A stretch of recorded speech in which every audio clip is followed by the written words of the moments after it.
Good evening and welcome. Hagood Mill Foundation is pleased to present a panel discussion entitled Seeds of Change. We want to welcome everyone out there in Wi-Fi land who are sitting at home and watching this tonight. We also want to thank everyone that came out in person to watch this tonight. My name is Billy Crawford. I'm the director of the Hagood Mill Historic Site. We have a great evening in store for you guys. So let's just sit back and take a ride and have a good time and enjoy everything that we're out here doing. It's all for the good. Anything's possible. To lead us tonight in the invocation and pledge of allegiance, I want to introduce the mayor of Pickens, Fletcher Perry, who will lead us in this. Fletcher?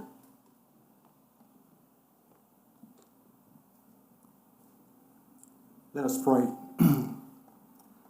Trust in the Lord with all your heart and lean not unto your own understanding. In all your ways acknowledge him and he will direct your path.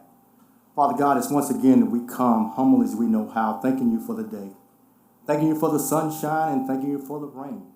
Now, Father, as we gather here today, Father, we ask that you give us an open heart and an open mind to be receptive to the thing that's going to be said today, Father. And Father, when we leave, God, we ask that you put it into action. And Father, let it be the words of our mouth and the meditation of our heart be acceptable in your sight. These things we ask in Jesus' name. Amen. If you would please stand, face the flag. I pledge allegiance to the flag of the United States of America and to the republic for which it stands, one nation, under God, indivisible, with liberty and justice for all. Thank you. You may be seated. Thank you, Mayor. Next, I'll ask Marshall and Leon James to come up on the stage. Marshall and Leon James have been singing together and with their family for many, many, many years. Their father, A.B. James, started a family singing group, and Marshall and Leon and their older brother, who is now deceased, Albert, was in that group with those guys. Their father taught them how to sing harmonies by using the shape note style of do, re, mi. For their whole life, they've given back to the community and to their church, singing at social gatherings, church events, and anywhere they were asked to perform. They performed at Hagood Mill many times. I consider these guys members of my extended family. They've supported us beyond belief. These guys have, like I said, have been giving back their entire lives. In 2015, these guys were honored for the things that they've done by being awarded the G. Laney Harris Folk Heritage Award, which is a very prestigious award. These guys, like I said, they have gone above and beyond for the Hagood Mill and the Hagood Mill Foundation time and time again. And like I said, I'm just honored to know them and call them friends. And they're here to remind us that anything is possible if you only believe. So I want to introduce to you Marshall and Leon, the legendary James brothers.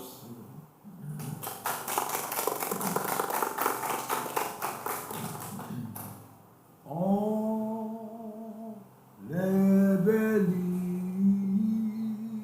my Lord, oh, let believe, my Lord, oh, thank God, oh, if you only believe, my Lord, oh, let believe, my Lord, oh, let believe, I believe that all things are possible if you only believe, my Lord, oh, believe. My Lord, let believe. I believe that all things are possible if you only believe. I met God one morning, my soul feeling bad, my heart heavy laden. I had a bowed down head. He lifted all my burden.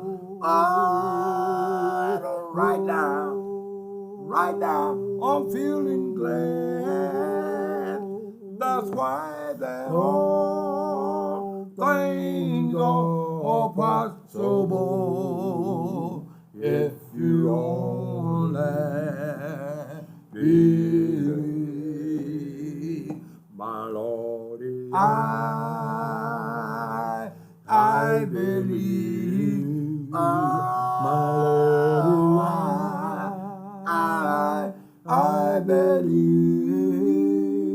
I believe that all things are possible if you only believe. My Lord, I believe. My Lord, I believe. I believe that all things are possible if you only believe.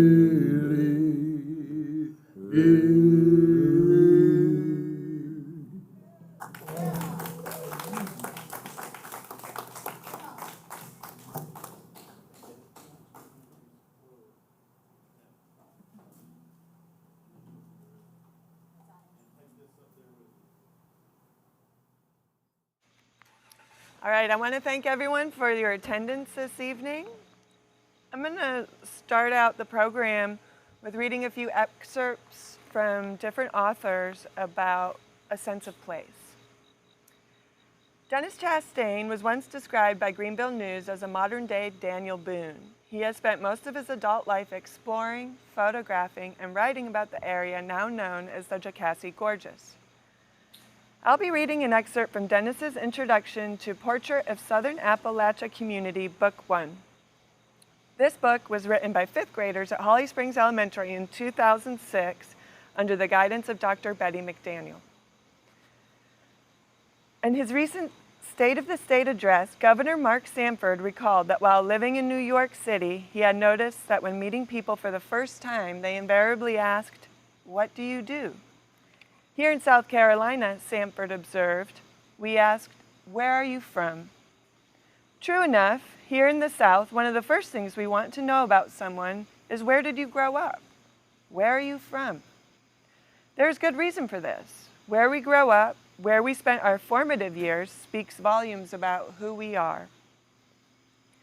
Although we are often not even aware of it, the long-held values and principles that parents, relatives, and others in a community pass on to their children tend to stay with us for a lifetime.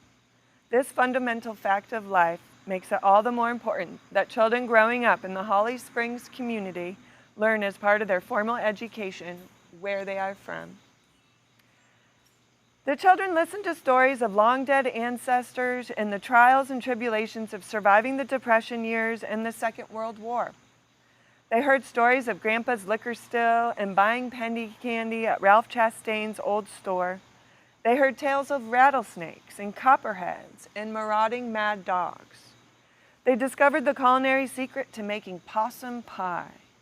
They learned what it was like to walk 2 miles to a 1- or 2-room schoolhouse. and how swift and certain a good paddling from Miss Katie Hendricks was for the slightest infraction of school rules. They heard tales of hunting, fishing, and camping adventures at local landmarks such as the Horse Pasture, the East Otoe Valley, Camp Adger, Gauley Falls, and Table Rock. They tracked and sorted out the often intertwined branches of family trees. They listened, they tape recorded the testimonials, and most importantly, they wrote it all down. Many of us old-timers take great comfort in the fact that things have remained pretty much the same in Holly Springs, but things are changing. I would dare say that more people have moved into the broad area that comprises the Holly Springs school community in the past 10 years than at any other time in the past 200 years. Things are changing, and they are changing fast. Not that there's anything wrong with that. Change is inevitable, and if you trace your ancestry back far enough, you come to realize that we are all, in a very real sense, from somewhere else. But it makes it all the more urgent, all the more important that we record our history before it is lost and the community is changed forever.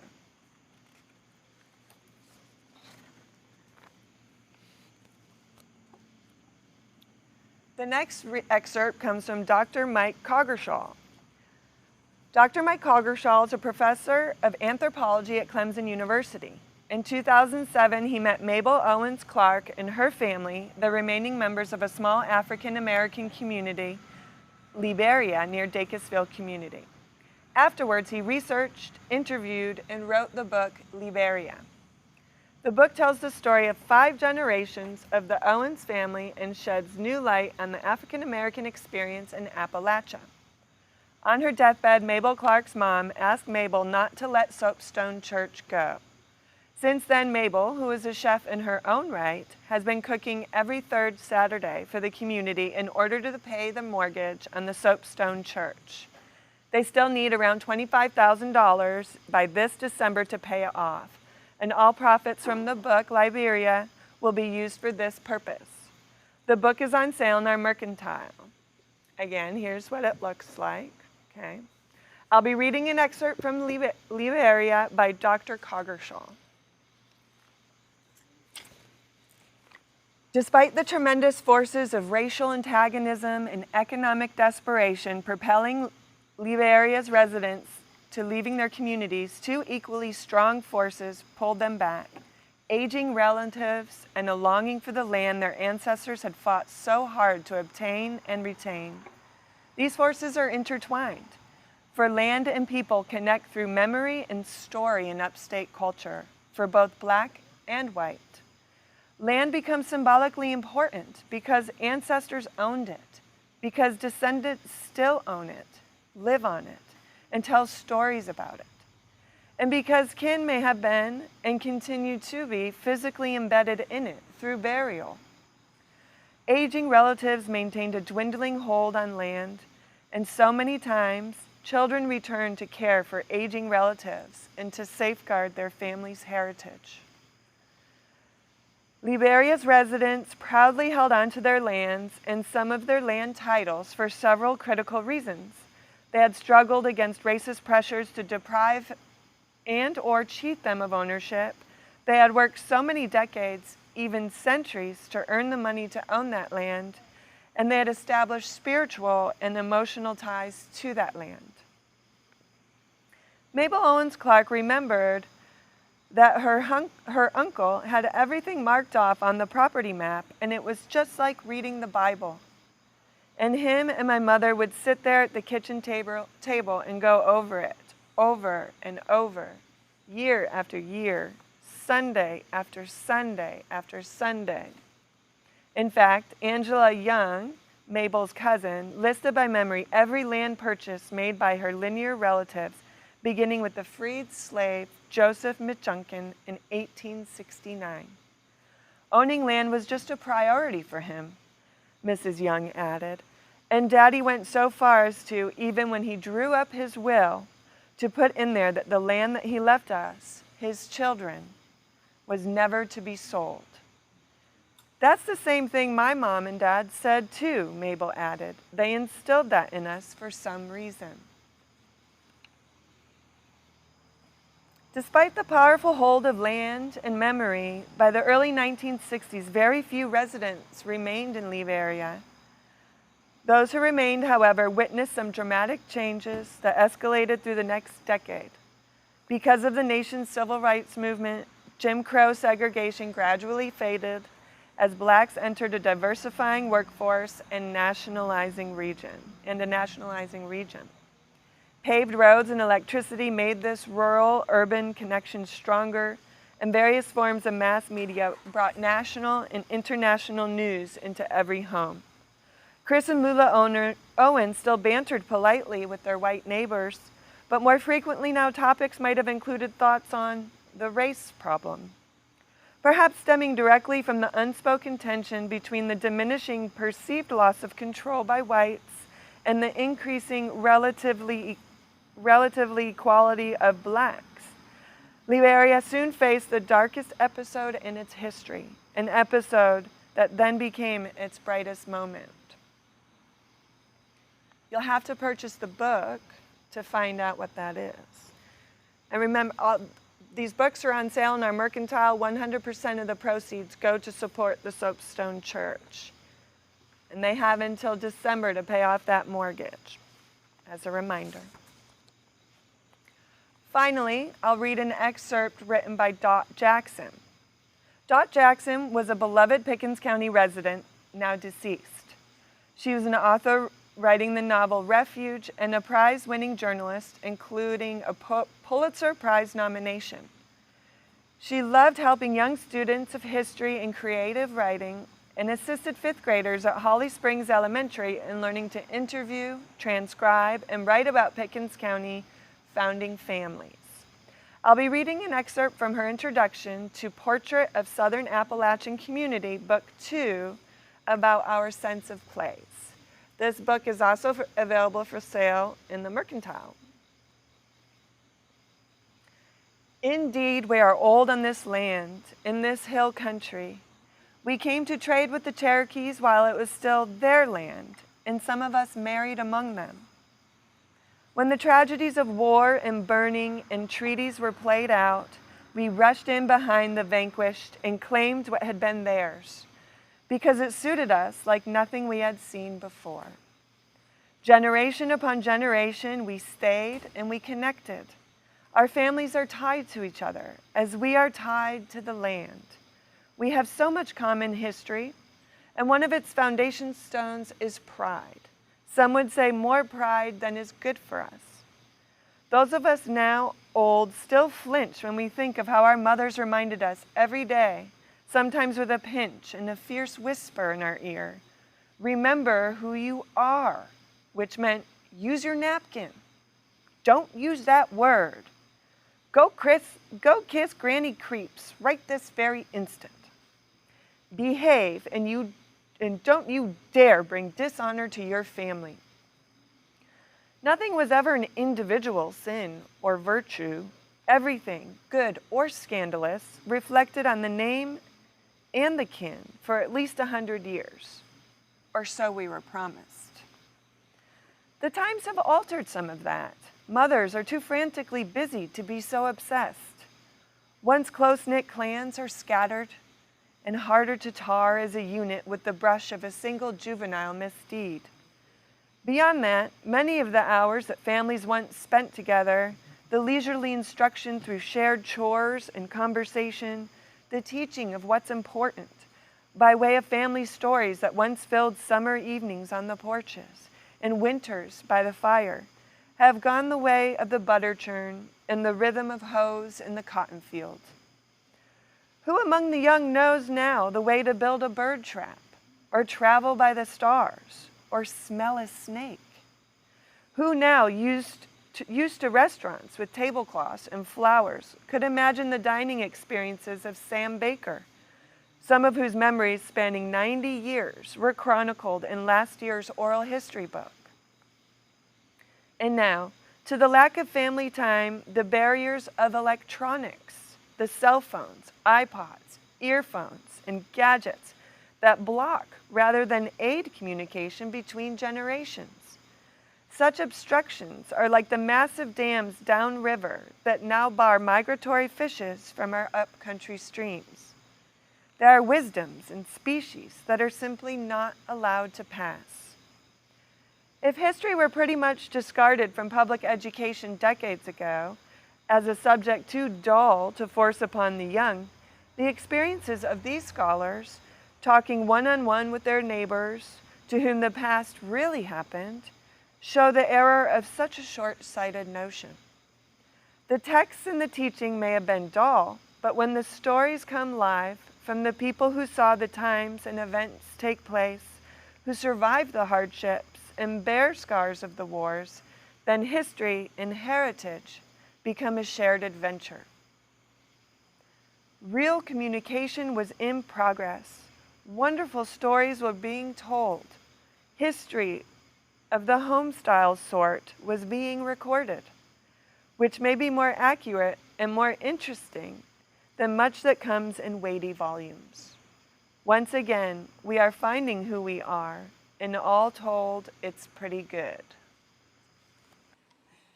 Hey everybody, I want to introduce somebody to you tonight, one of our beloved people here that lives right across the street, almost, Dr. Thomas Cloer. He is going to do a speech on From a Historian's Perspective, and I'm going to tell you just a little bit about Tom. He lives in Pickens, like I said, just about across the street from the mill. He is a professor emeritus at Furman University and an outdoor enthusiast. He received his bachelor's degree from Cumberland College in Kentucky, his master's degree from Clemson, and his PhD from the University of South Carolina. He was the first South Carolina Governor's Professor of the Year, chosen by the Office of the Governor and the South Carolina Commission on Higher Ed. He was the first faculty member in Furman's history to win both Meritorious Teaching and Meritorious Advising Awards. And he was the first non-Black sponsor of Furman Student League for Black Culture. And so now I'd like to introduce you to Dr. Thomas Cloer.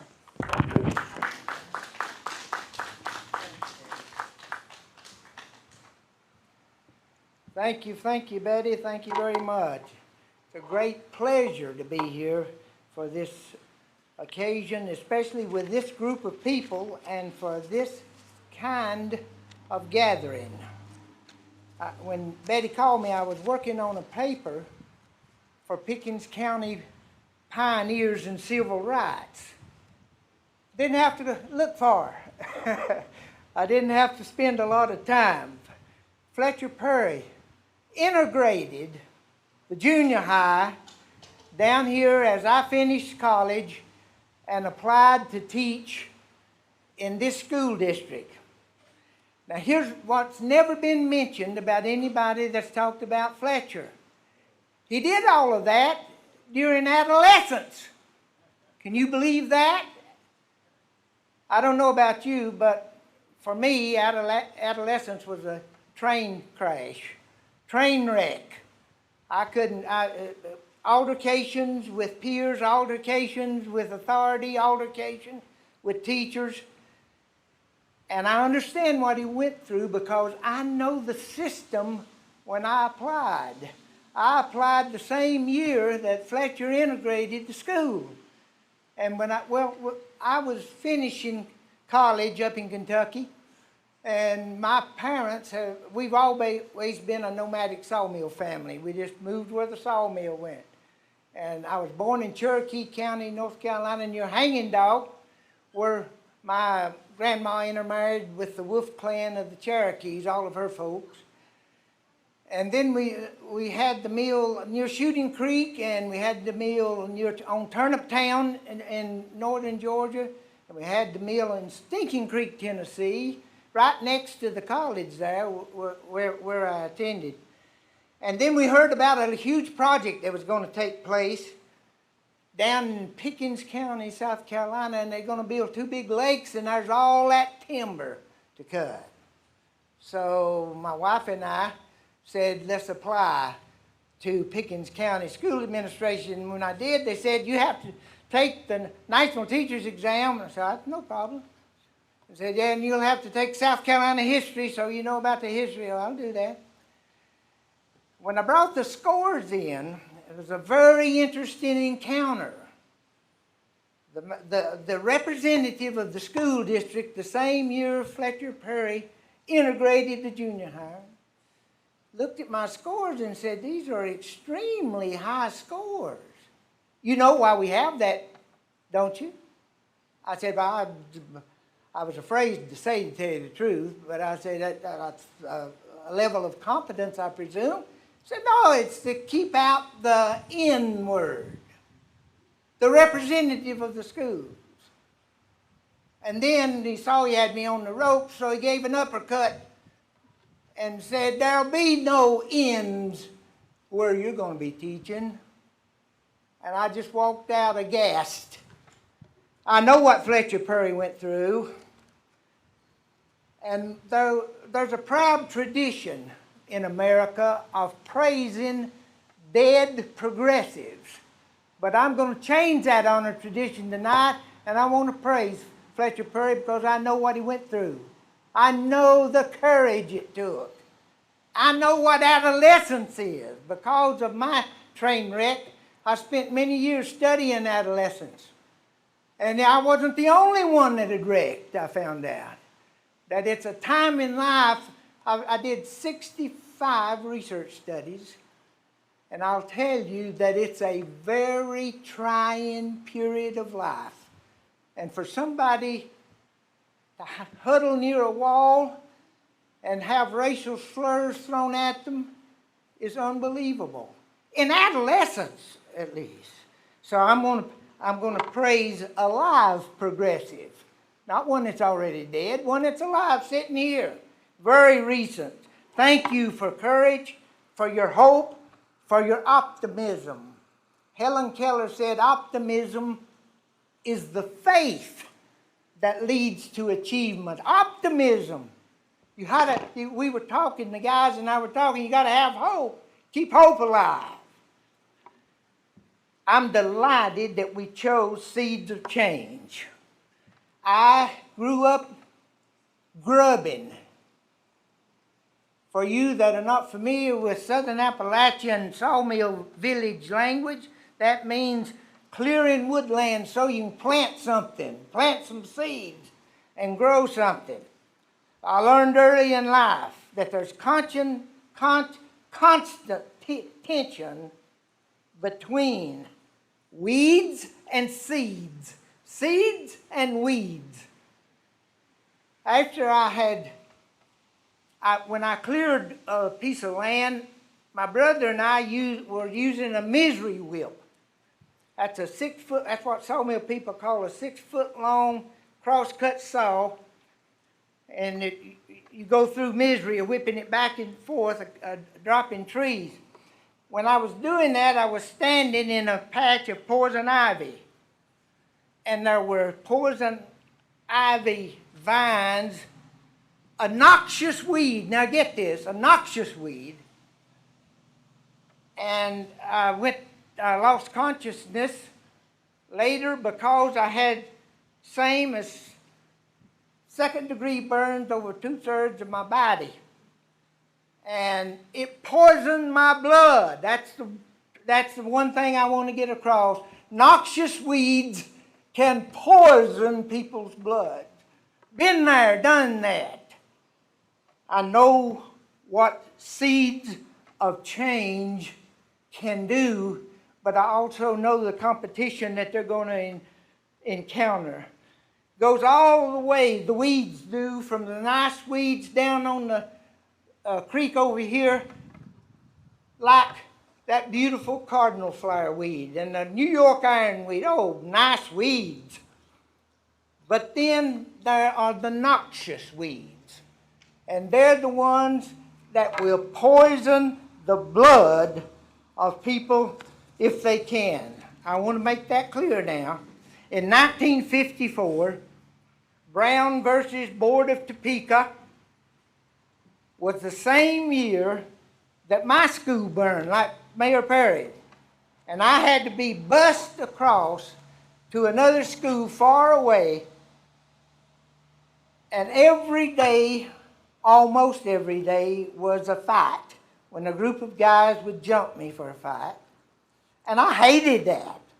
Why couldn't I go to a school close to where I lived? So I understood about my best friends, Mark, Luke, and John, my black neighbors. I lived in Turnip Town. I lived next to some of the finest black people that ever lived on earth. Mark Twain, I think, was the one that said, "Nothing is more harmful to prejudice than familiarity." That's true. Nothing is more harmful to prejudice than familiarity. I loved the Floyd Roberts family. And Floyd Roberts and my dad were the dearest of friends. They were my neighbors. There were 9 children, and all 9 of those children became very successful in business, in education, in medicine. Familiarity is harmful to prejudice.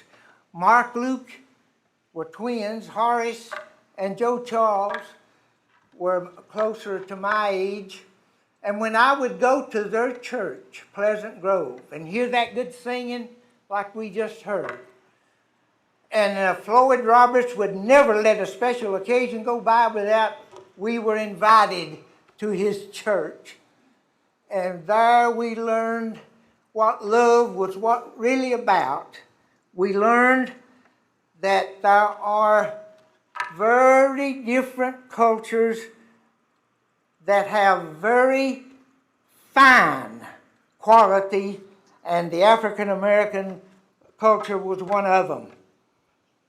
I can remember so well, I was talking to my brother the other day, and I said, "What do you remember best about Pleasant Grove?" He said, I wanted to go to every special occasion because they had that big tub full of ice, and any drink you wanted to get, just reach down and get it and pop it off, and you had your cold drink. And when we were there, and many times in July, those drinks came in so handy. I think part of my sensitivity developed because of I understood when Mark and Luke and Frankie and Joe Charles and Horace had to drive all the way to Pickens County, Georgia, to find a black school when there was a good school right there next to Turnip Town. Why? Well, Brown versus Board of Topeka planted some good seeds and said, you don't have to go to another school. Now remember, that's 54. It was 66 when Fletcher Perry finally got to integrate the school. I remember 1955, Rosa Parks, honored, how she was honored when she died. Rosa Parks was told she had to get up and give her seat to a white man. She said, "No, not today." And that started the Montgomery boycott. I never will forget it because I was made aware of it as to how my friends, my black friends, were treated, and I knew what they were going through. 1956, all year long there had been the boycott. The big fat arse men had plenty of places to sit, but the money was low. The money was low. So they integrated the buses there in that racist place, one of the most racist in the United States. Rosa Parks. Well, honored though when she died. We have that proud tradition of honoring dead liberals. And it happened when Rosa died. She's the only lady ever to lie in state in the Capitol Rotunda in Washington. In 1957, I remember I was watching with a little imagination our snowy black and white TV, and I heard about the Little Rock Nine. I sent 1,200 paratroopers to Little Rock to see that those 9 got into Central High School, and he won. He won over noxious weeds that were trying to choke it out. But he sent in the paratroopers to protect. Now get this point, it's probably the best point I'll make. To protect the protesters. Not attack the protester, protect the protesters. This country was built on dissent. It was built on protest. We protested to England to get our freedom to be a country. And redeeming seeds of change won over noxious weeds. In 1963, I remember I was trying to overcome a 10-hour day at the steam sawmill on Stinking Creek. And I came home and watched JFK's speech. And then there was a sea change in my thinking that night. He had been talking legalese like he was a lawyer when I'd listened to him. This night he said very clearly that I understood him, that discrimination is evil, it's immoral, it's unjust. And I had an epiphany that night. Not only do my friends get mistreated, but it's providentially wrong in the eyes of God.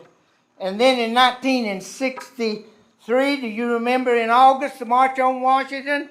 I have a dream. Providence is on the side of non-violent social justice, inclusion. God is on the side of humility, mercy, and love. God is no respecter of persons.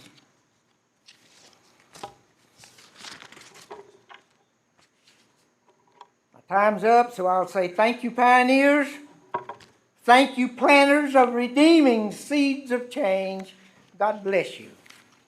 Thank you.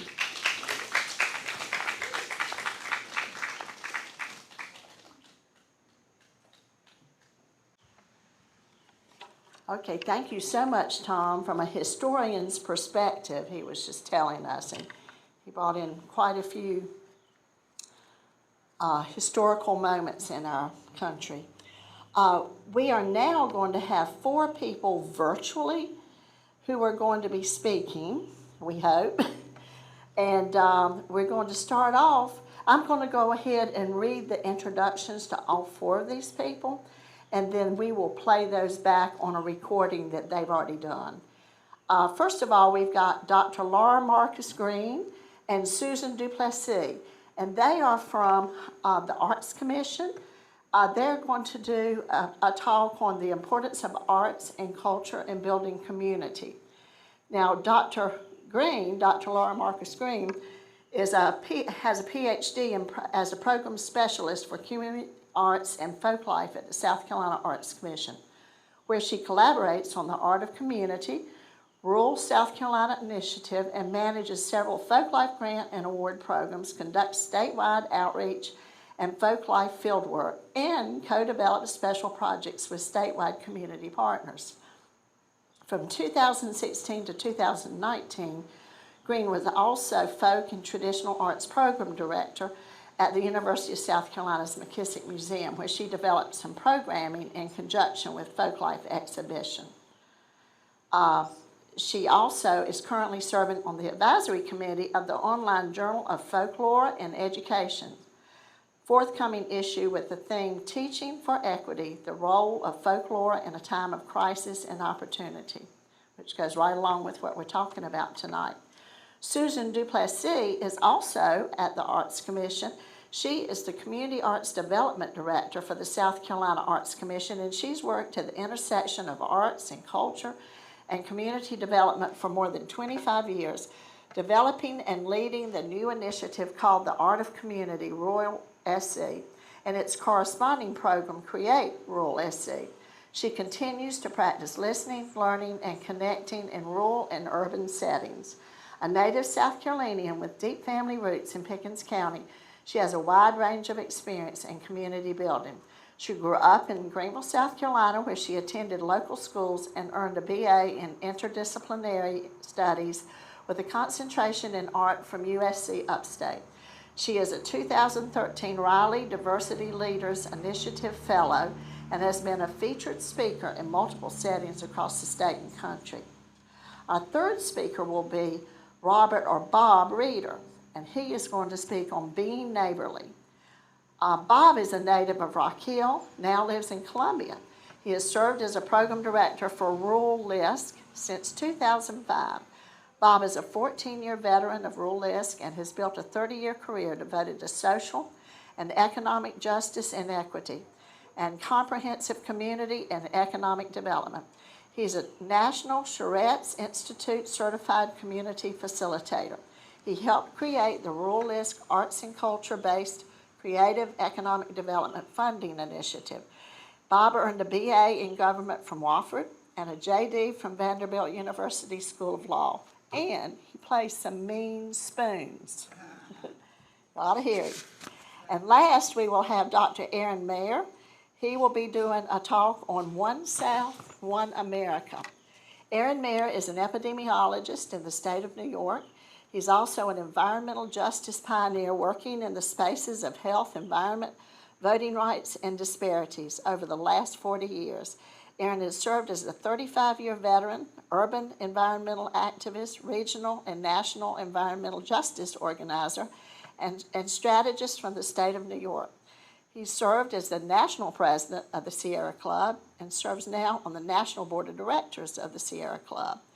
In the year 2000, he was the Citizen Environmentalist Activist Award recipient. And so please give these people a hand, and we will listen to them virtually.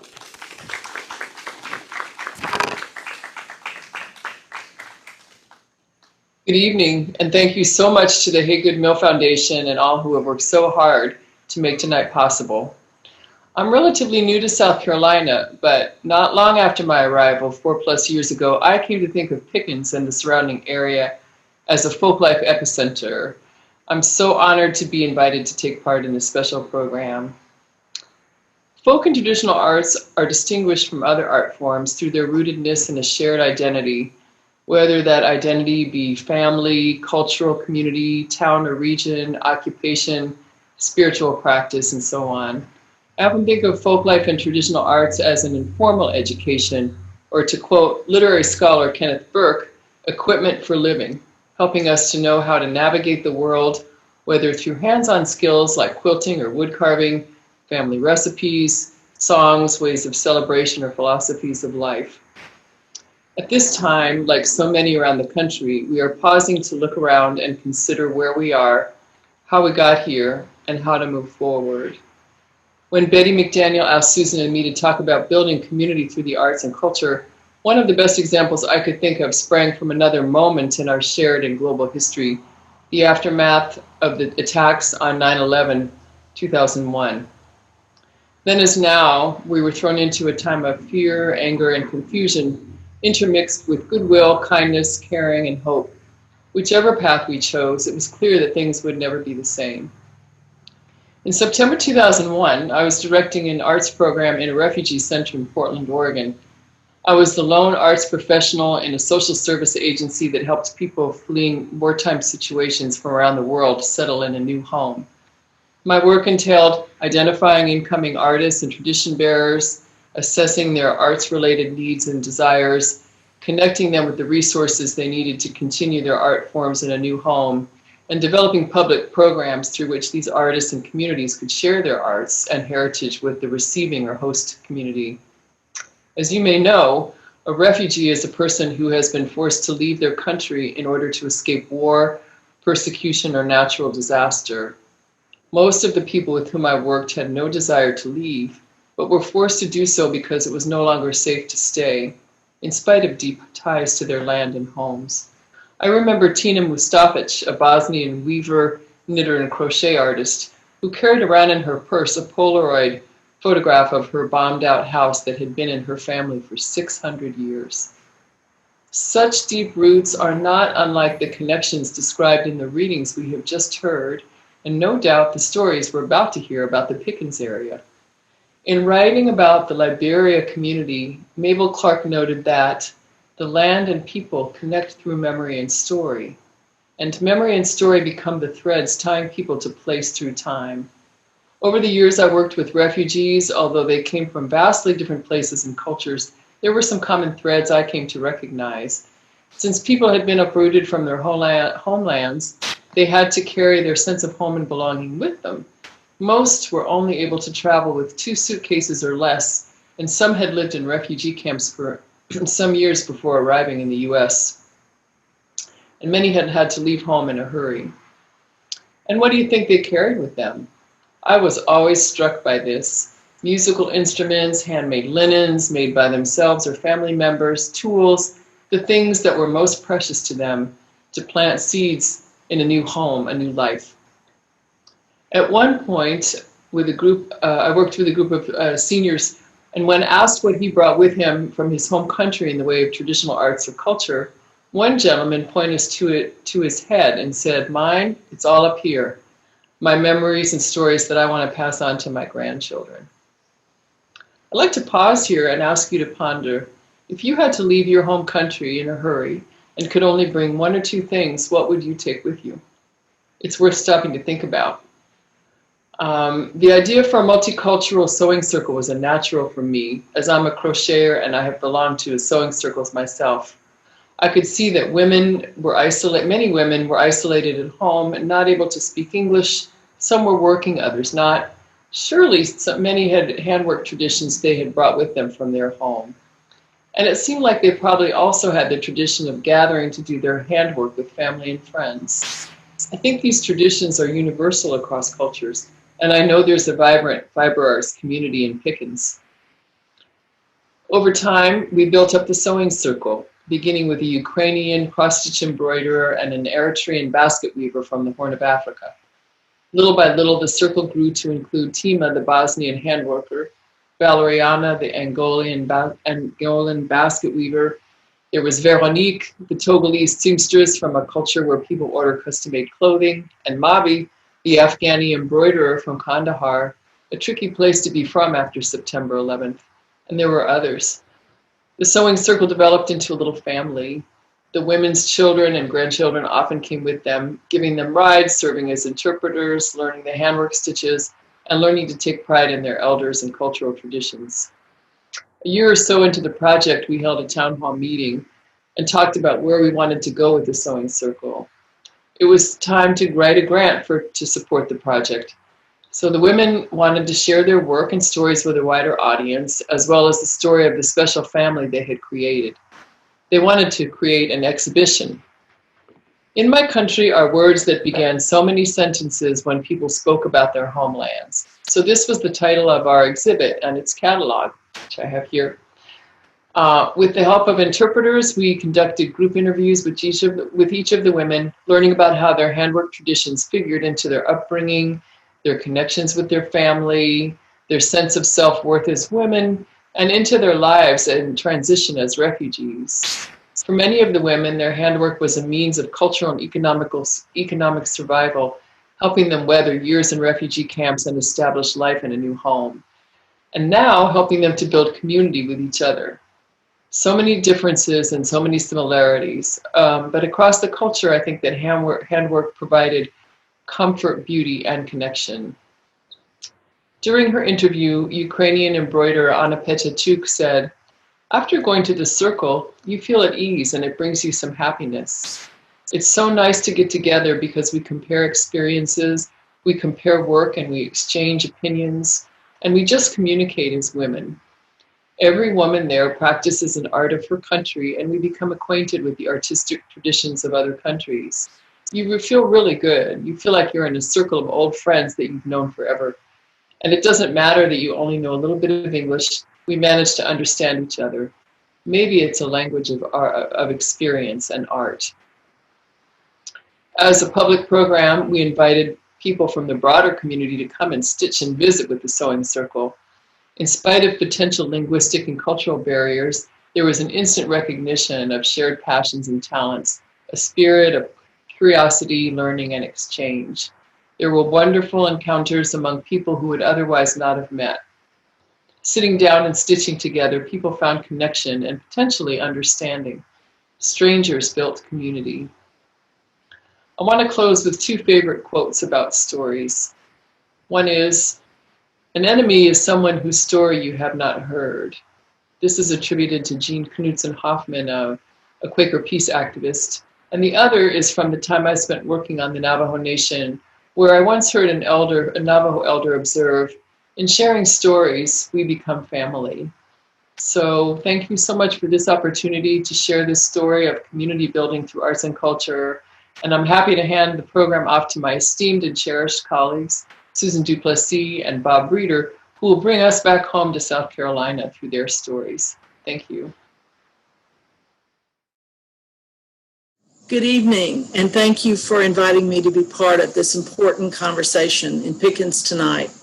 I'm zooming in from my front porch in Columbia, South Carolina, where I live and work. As part of the South Carolina Arts Commission, we're working on community arts development in our state. You've just heard from Laura Marcus Green, my colleague and someone for whom I hold great respect for her work and commitment, not only to our state, but to the practice of engagement through the arts, and in particular, engagement through traditional and folk arts.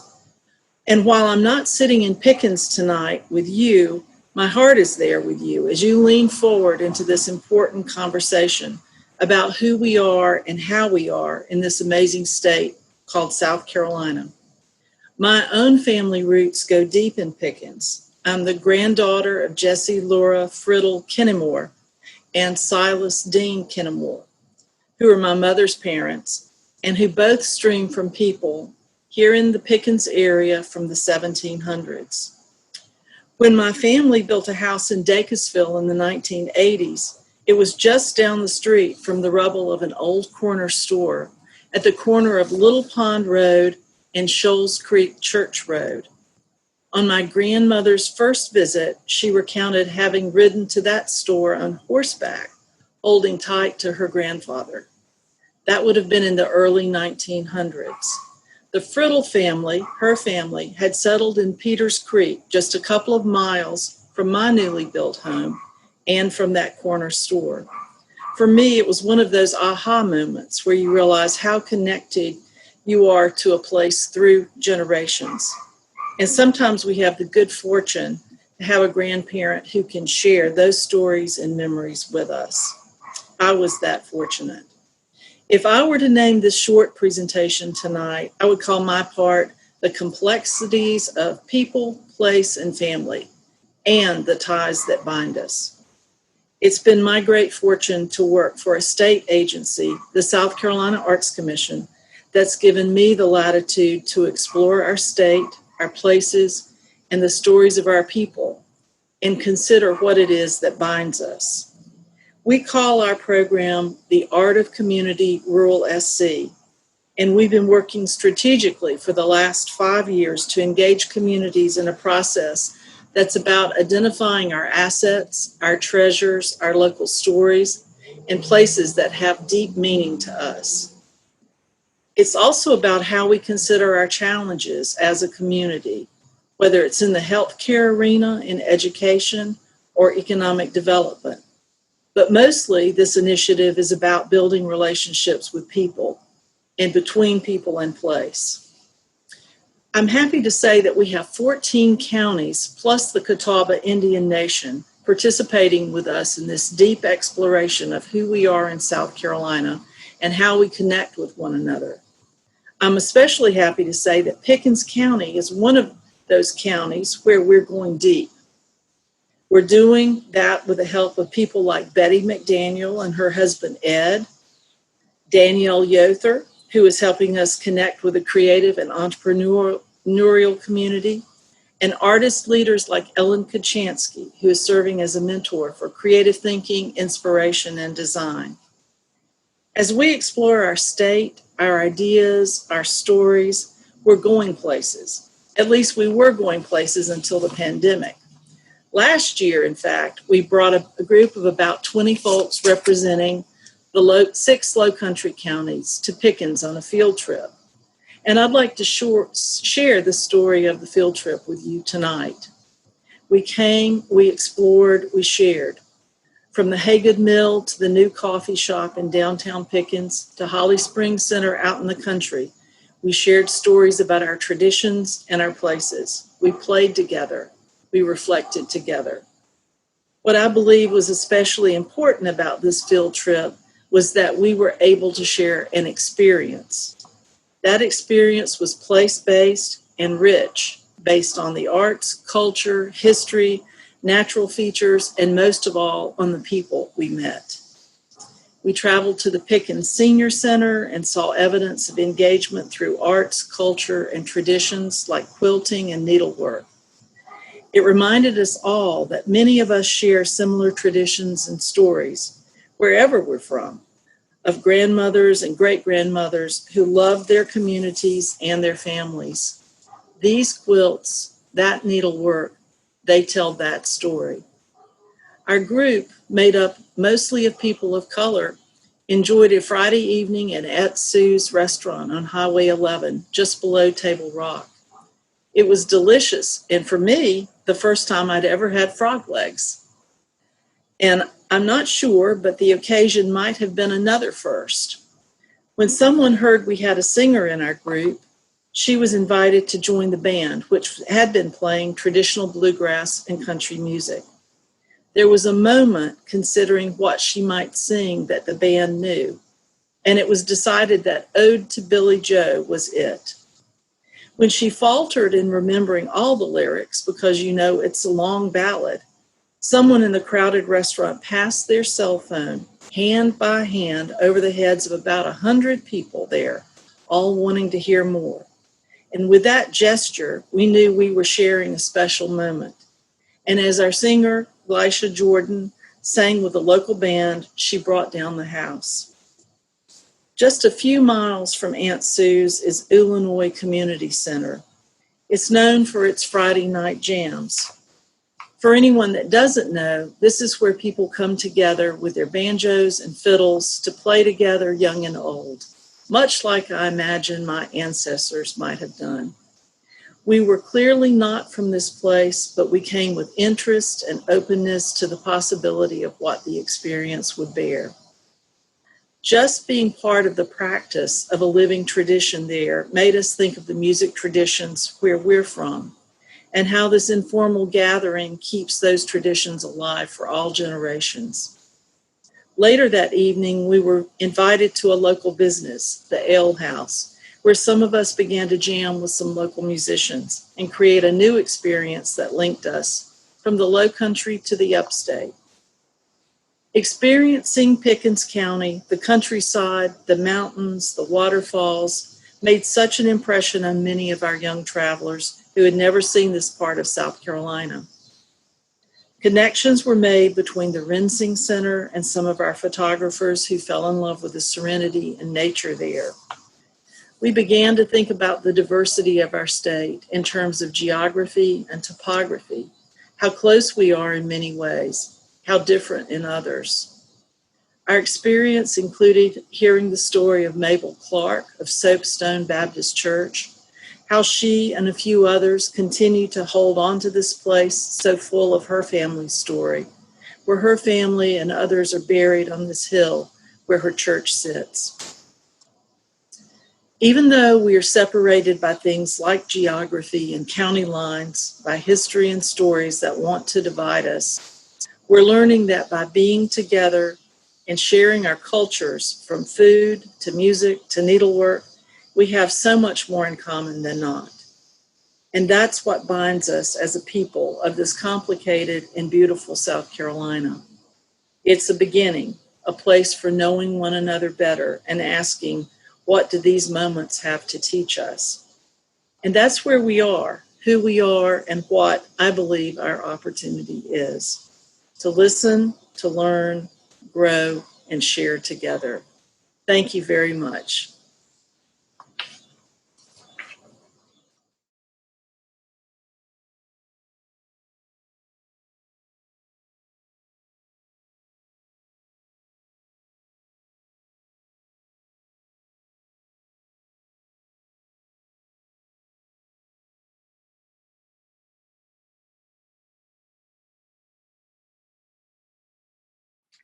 Good evening to Pickens, South Carolina, to you in the audience, and to the other distinguished program presenters. I want to thank Hagood Mill for inviting me to participate in this remarkable event. Betty, Billy, Katie, your board and volunteers, and all the other team members that helped make this such a special place. I'm so thrilled to be in Pickens. I'm so thrilled to be back in Pickens, if only virtually, to be among friends, both old and new. Hello, Ed, Josh, Harold Wayne. I, for one, will be more than happy to be able to see you in person. When Betty first asked me to speak about neighborliness, my first reaction was to defer. What can I say to folks who have been neighbors and who have had neighbors all of their lives that they do not already know or have experienced? And what exactly is neighborliness anyway? She still thought I had something to share. I told her that I would share honestly some examples from my own unique story that perhaps would touch upon this thing called neighborliness, or what it truly means for us to be good neighbors. One thing I've come to understand is that my being able to be here is a result of the collective effort of love and sacrifice going back generations. I stand on the shoulders of all those who prayed for my survival before they even knew me. Native cultures speak of 7 generations in both directions. 7 generations ago, an ancestor prayed for me. Now I must do the same for my descendants living 7 generations from now.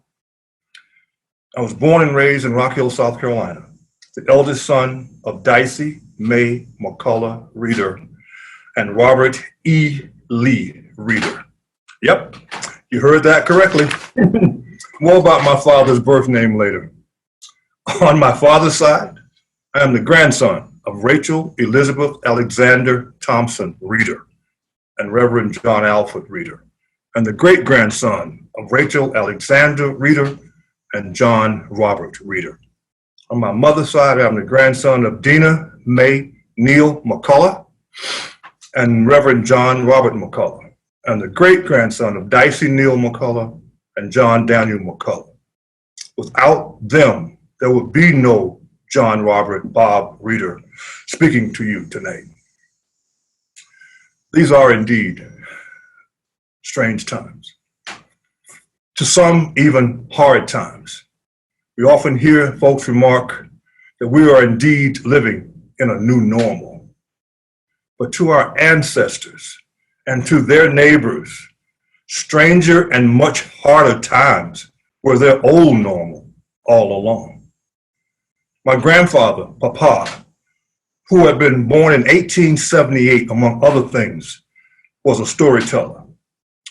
But Papa's stories were always carried messages of a time that to me at 8, 9, 10, or 12, he died when I was 13, were scary, and it was hard for me to understand their meaning. But every evening at supper, and we called it supper, not dinner, at supper, after our pre-meal Bible verses, and after the meal had been eaten and the table cleared, Papa would hold court. We looked forward to hearing those stories. And during that time, even my father became a son again. One such story was about a family of sharecroppers during the Great Depression who were living those hard times, and perhaps who unintentionally practiced neighborliness. The family hardly had enough to eat, especially meat, but they had one large hog shoulder hanging in the back corner of their shack. The little boy of the family kept wondering why his mother and father never brought down that shoulder so they could finally get enough to eat. One day he got up the courage to ask his mother why they never cooked the shoulder.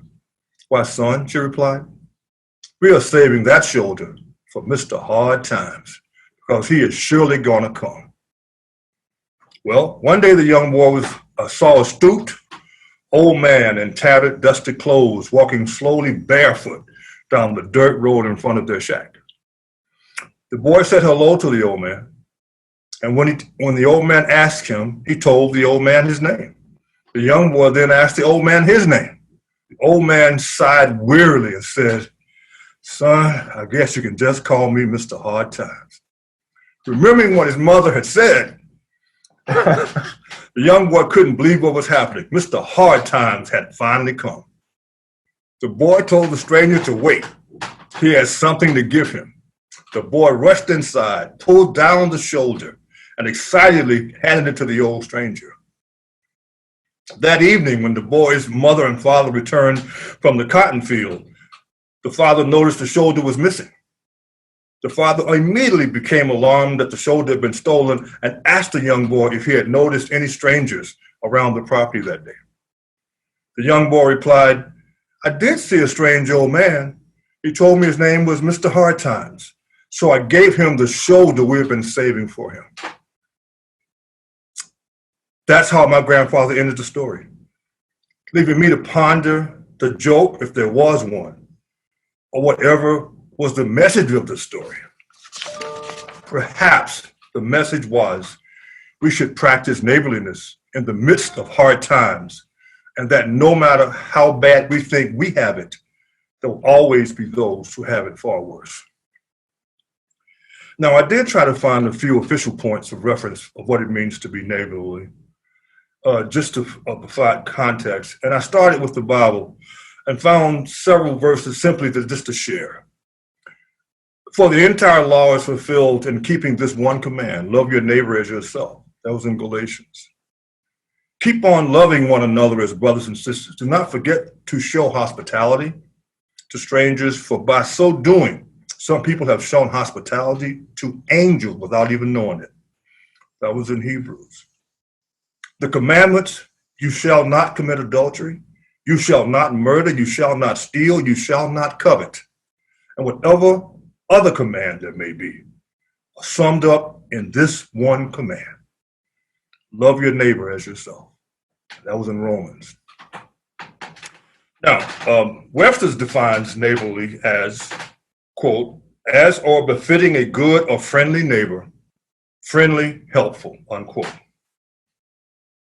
We're talking now about neighborliness in hard times and polarized times. We have more in common than we think. We are more alike than we know. My papa always used to repeat the saying that a house divided cannot stand. My mother would always tell us kids over and over to never hate, even in the face of hatefulness directed towards us, because hate, as she put it, hardened the heart, slowing the blood flow, and was the greatest corrupter of not only the soul and spirit, but also of physical health. I have a couple of quick stories, and I think I will have to be quiet. My time is running. When I was much younger, I let both my hair and beard grow long. So this ain't really long, trust me. My hair was almost to my waist. Even my own family thought I had lost my ever-loving mind. This was before the current fad of folks growing long hair for stylish reasons. But anyway, one day while driving with a friend on I-20 between Columbia, South Carolina and Athens, Georgia, my car engine died just outside of Columbus, Georgia. It was hot. We were stranded. Cars kept whizzing by. No one would stop for what seemed like an eternity. Then on the other side of the median, an old pickup truck slowed and stopped. There was a Confederate flag across the entire back window of the truck's cab. A white guy with long blonde hair got out of the truck holding up a gas can and shouted across the din of the speeding cars and trucks, "Rasta man, you need some help?" I told him thanks and let him go on his way since I needed a lot more than gas. But the point was the offer of help, of neighborliness. Almost immediately after the truck pulled off, a car pulled up behind me filled with young kids back from a Little League game driven by their coach. I would call him Ronnie to protect his privacy. Ron was also white. After pronouncing my car Dade, He offered to help tow it to the nearest exit, which he did. He also offered to drive us the 60 miles to Athens, Georgia, which he also did, even though I told him I had no money. But I would send him a check as soon as I got paid, which I did. One Sunday afternoon, while taking my younger brother back to college in Spartanburg, my mother, who by that time was a nurse, and my father noticed a car swerving dangerously ahead of them. My father remarked that they should speed up and go around the car. My mother responded that something did not look right. My father replied that the driver was probably drunk and not to worry about it. Right about then, the car left the road, crossed the sidewalk, and crashed into a wrought iron fence. My parents stopped, rushed over to the car. The driver, who happened to be white, was in the middle of a heart attack. They gently pulled him out, and my mother gave him CPR until the paramedics arrived. The paramedics told her that the man would have died had she not given him the CPR. Growing up on the red clay dirt road outside of Rock Hill, I experienced many examples of neighborliness. The courtesy we had to practice and not eavesdrop on others on the party line we shared. My grandmother Rachel baking cakes for and taking eggs or a jar of whatever she had canned to any neighbor who was sick and shut in. She would always take me along. And finally, as my time expires, I want to share a little bit of a different story about neighborliness. It's a little bit painful, but it's a story of watching my grandfather and another fairly well-off neighbor who lived at the top of our hilly dirt road, above our garden and through the woods, deal as men and neighbors with what could have been a very tricky situation. Apologies in advance to anyone this story may offend. The story is not one of condoning animal cruelty, rather it highlights the shared understanding between neighbors of the survival realities of living in hard times. One night after supper, I heard what my grandfather called a commotion coming from the chicken coop. My father turned on the back porch light, and my grandfather picked up his double-barrel shotgun, thinking either a chicken hawk or a weasel, maybe even a fox were attacking the chickens. As our eyes adjusted, we saw our top-of-the-hill neighbor's German Shepherd leaving the coop, jumping our garden fence, and running back home up through the woods. We could see several dead hens and crushed eggs strewn about the coop.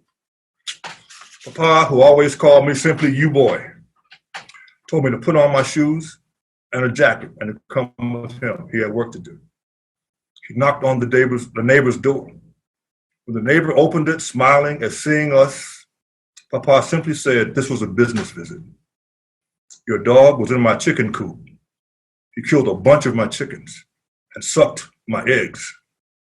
You know that we cannot have that. I'm just here man to man to let you know that if it happens again and I catch him, I will have no choice but to kill him.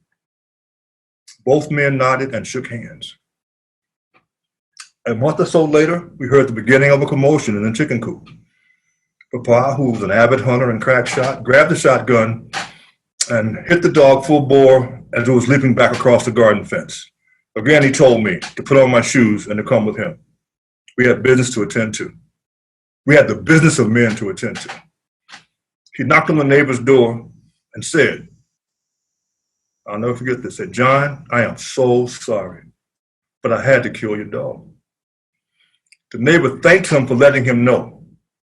And again, they nodded and shook hands. Thank you all for allowing me to share.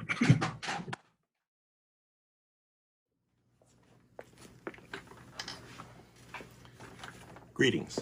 Welcome everyone to Hagood Mill for this wonderful series that they're doing with regards to building awareness in light of the troubling times that we as a nation, a community, a state are feeling.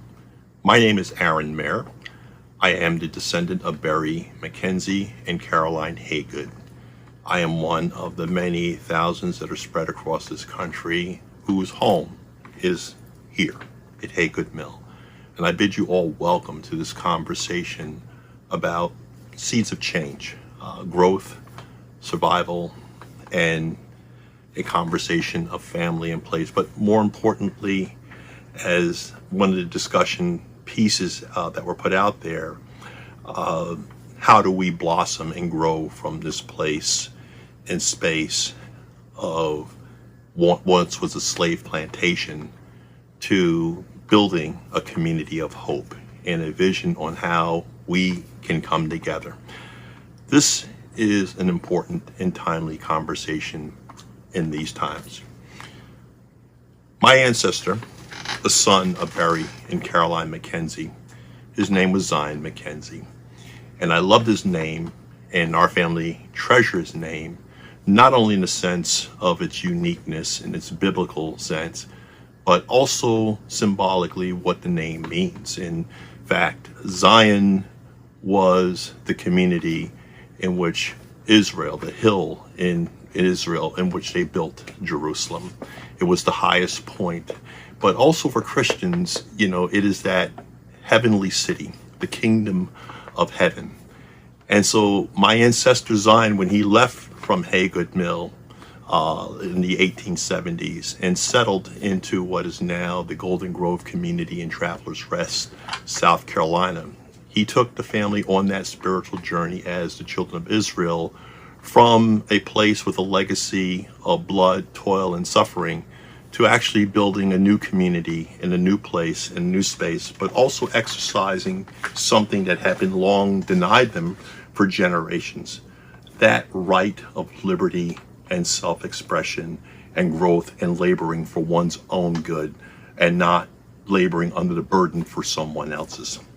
And that's what I think is unique. But Zion also, in his teachings, through the family and through faith, was how do we build a better community? How do we build a stronger family? How do we build resilience? And more importantly, contribute to that broader vision of equity and inclusion, regardless of your race and background. It's been a little over 150 years since my ancestors have left this place. I know that the brochure puts next to my name, descendants of slaves or slaved in here. But my family was enslaved. Slavery is not a natural condition for human beings. Slavery is when one takes away the liberty of others and the freedom of others and the human capital and mental capital of others and exploit that, for their own gain and their own growth and their benefit at the expense of those who are enslaved. So we have this notion of place and space when we talk about the founding fathers of the town and the legends of this very community, but we divorce them in the modern sense from the conditions that gave them that power, that wealth, and that place and standing. And one of the things that we've been doing for every 2 years is coming together, descendants of those who were enslaved and the descendants of those who enslaved my ancestor, to explore these questions of family, of where we are today in that arc of history that's personal and intimate to us. But how do we build a new conversation? How do we come together as one, not in fear of the past, but those descendants who wish to explore that past, atone for the horrors and the suffering and pain, but come together with one shared mutual destiny that we all reckon that as American citizens, as the common humanity that the Bible tells us that we have, to really build and grow that. So for the past few years, we have begun those seeds of hope, those seeds of love, those seeds of tears, recognizing the suffering, the seeds of genuine compassion. And I know that our ancestors, looking down from their earthly heaven and skies, that kingdom in heaven, is saying this generation is really struggling to grapple with those questions. And granted, we have been doing an intimate journey as the descendants of those who were Ben Hagood and the descendants of Barry and Caroline Mackenzie, grappling with that question, but we've been having that amongst ourselves, and we feel that now at this particular hour in our nation's hour of need, that we can share and openly share some of that struggle of course, sometimes it gets raggedy. By raggedy, I mean, not everything's going to be perfect. There's not a word for everything. Sometimes it's just raw emotion. But the deeper love and humanity that drives both of our families and that we all share of anything intimate with family, how do we reach beyond the pain and suffering and turmoil that families endure, but still come together as one family? You cannot say that between the slave master or the slaveholder and the slave that there is no connection. No, we are bound by this place. Hagood Mill, the Hagood Plantation, was a unique place and period in American history. It exposed some of the deepest, darkest gaps and deficiencies and failures in our constitutional democracy. Our condition, in fact, some of the early struggles beginning right here in South Carolina, the state of South Carolina, where the Civil War began, but also the earliest battle for liberty and freedom began. And it began with the Stonewall Rebellion just outside of Charleston, South Carolina. And it was led by an Angolan slave named Jimmy. And the chant that they were chanting in their fight for freedom and liberty was that of their freedom and moving from the bondage of slavery. Granted, the rebellion was one of many of countless eruptions in the early Americas, but for some reason, we like the rebellion that occurred in what we call the Boston Massacre in 1770 with the death of Crispus Attucks. Now that, for some reason, everybody can rally around because that what gave rise to the birth of our nation of the United States of America. But even then, the same resounding cries in that massacre were the cries of liberty and freedom. And in the birthing this nation, and when this nation became free after a massive American Revolutionary War and rebellion in which blacks and white, free and slave, fought, we still carved out a notion of humanity for whites and then African Americans being 3/5.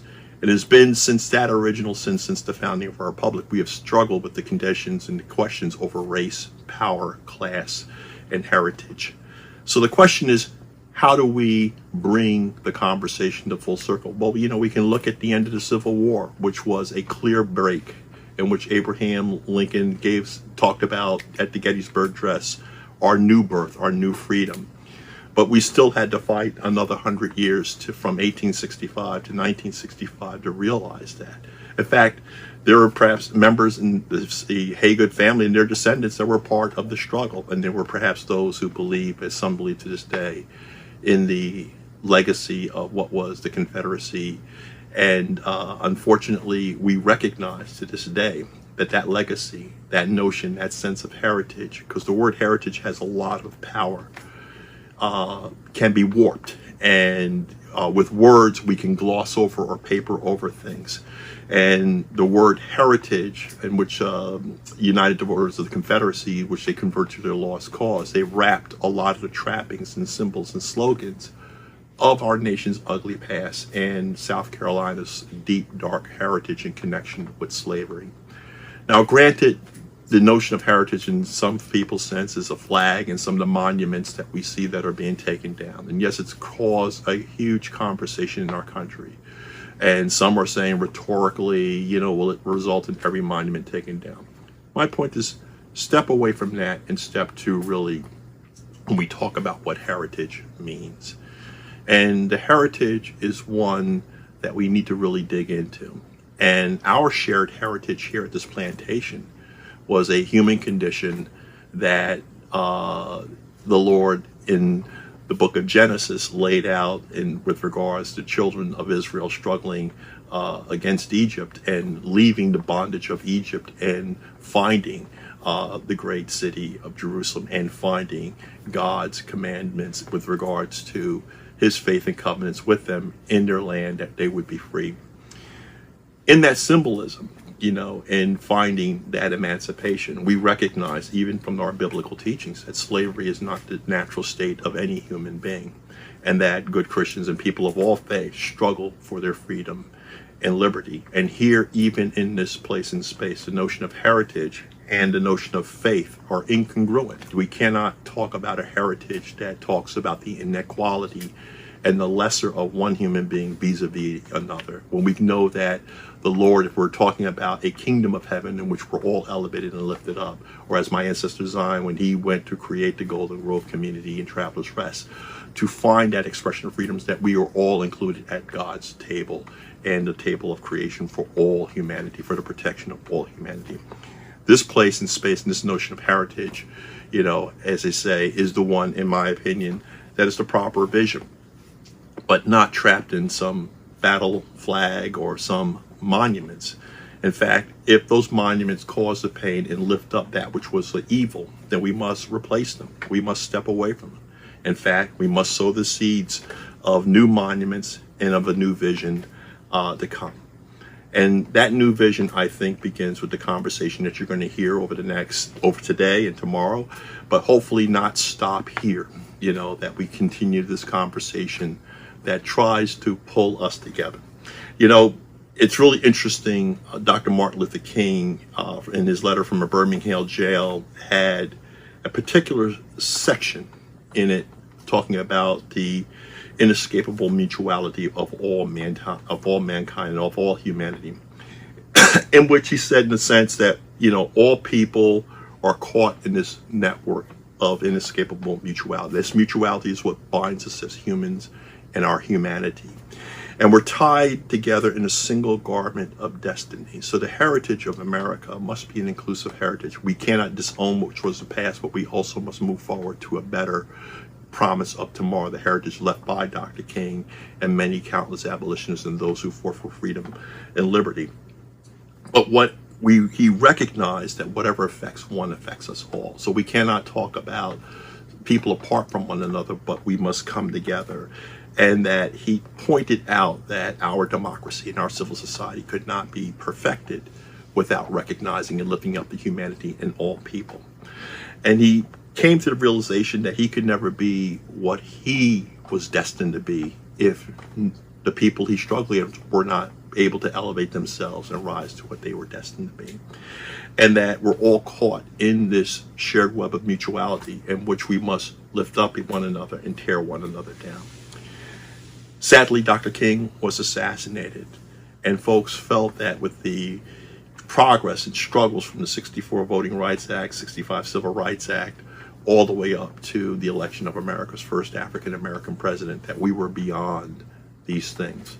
But on June 17th, 2015, Dylan Ruth, a young man, current generation, reaching into the old poisons of heritage, brought us back to that reality that there are those who had that deep-seated belief that we're not equal. And he massacred 9 individuals in Charleston. And it's one of those things that, you know, we must recognize that we must rise above that kind of evil and come together. So these symbols of flags are more than just looking at a flag or looking at a Confederate statue.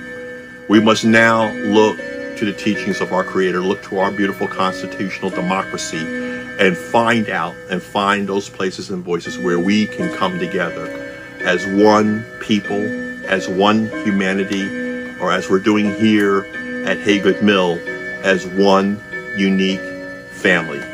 Our history, our destinies are shared, they're inescapable, and they define us.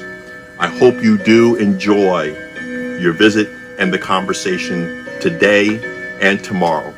Welcome. What an honor it is to have these folks in our intellectual and physical community, and we're sorry that they couldn't be here with us in person. Now I'd like to introduce our panelists that were awesome enough to come and join us today. Unfortunately, County Administrator Ken Roper couldn't make it, but here we have to the left, Dr. Kathy Mackenzie Mitiku, is that correct? She was the Director of Auditing for the City of Winston-Salem, North Carolina for nearly 30 years. Upon retirement, she edited for several academic journals as well as managed the family businesses. Kathy currently serves on the Hagood Mill Foundation board. She is descendant of the Hagood family and proud to serve the community. Thank you for being here, Kathy. Gary Hagood Brightwell, the beautiful woman in blue, is a native of Pickens, South Carolina, and a descendant of the Hagood family. She currently lives with her husband Charlie in Walterboro, South Carolina, where she has been, but now retired, a director of the Colleton, did I pronounce that right? Colleton Museum and Farmers Market, a maven for the Rural Arts Initiative for South Carolina Arts Commission, and president of the Colleton County Arts Council. Most recently, Gary has been the Hagood family historian and has written a book on sale in the Mercantile titled Hagood Mill, A History of a Place and Its People. All the proceeds from the sale of this book go to support the Hagood Mill Foundation. Get your copy today. Thank you, Gary, for this labor of love. State Representative Davey Hyatt was born in 1960 and graduated from Pickens High in 1978. He also graduated Central Wesleyan College in 1983. He is married to Lisa Clamp, and they have 2 grown children, Lander and Sally.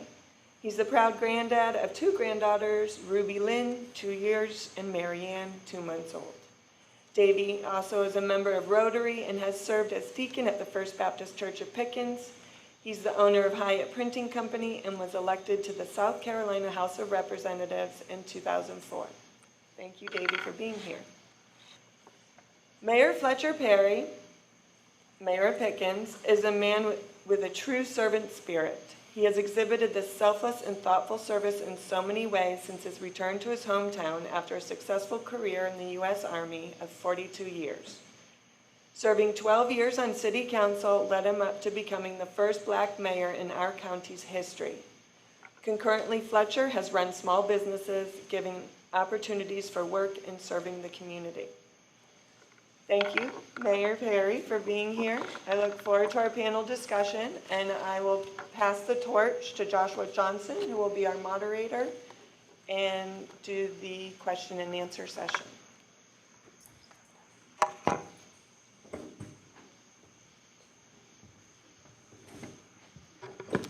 It's an honor and a privilege to be here with all of you here this evening. And with all of you, those are our panelists here this evening. I'm going to try to get in the microphone here, maybe turn it just a little bit so I don't have to turn my back towards you. But we have a few questions here, and the way we'll go through the questions is I'll ask each of you one question at a time, and as we're going through, you might come with some additional ideas and some additional thoughts.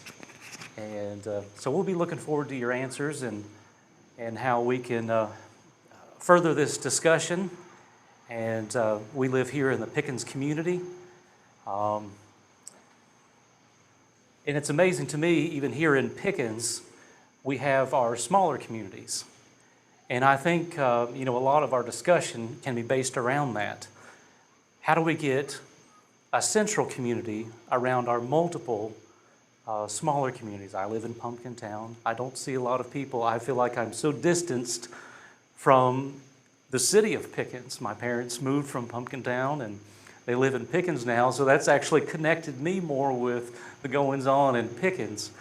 Going to Pickens High School, you always feel a little bit further out because the city kids know each other a lot better.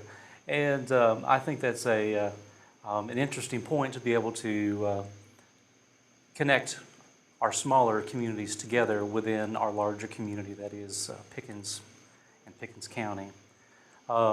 Mayor Perry, I would like to start with you. Would you briefly introduce yourself, your position, and any notable experiences that you have had that have helped you deal with the current racial issues? My name is James Fletcher Perry. I was born here in Pickens in 1954. I was born in a little 4-room house at 522 West Lee Street. My mother still resides today at 88 years old. The 4-room house was, a 2-bedroom was added to it to include a bathroom, so initially it did not have a bathroom. It had what's called an outside toilet. I went to Pickens County Training School for 6 years. It was a segregated school right near Griffin Ebenezer Baptist Church. The principal there was Principal Selby Anderson, who was from Liberty. My first grade teacher was Miss Evans, second and third grade teacher, Miss A.B. Gazaway. My fourth grade teacher was Miss Grant. And my fifth and sixth grade teacher was the principal, Mr. Selby Anderson. Miss Howland did some teaching in the fifth grade. I say that because those years in elementary school really formed a foundation for me to be where I'm at today. In 1966, the school was destroyed by fire, and we were bused to Rosewood Elementary School in Liberty. And every day we were bused, we went by Pickens Elementary School. And at one, never did I ask the question, why can't I go to that school? I just followed the tradition that I was in a classroom, that I looked around with everybody looked like me. And so I was very comfortable. But in 1966 and 67, I attended Pickens Junior High School, which was on Cedar Rock Street.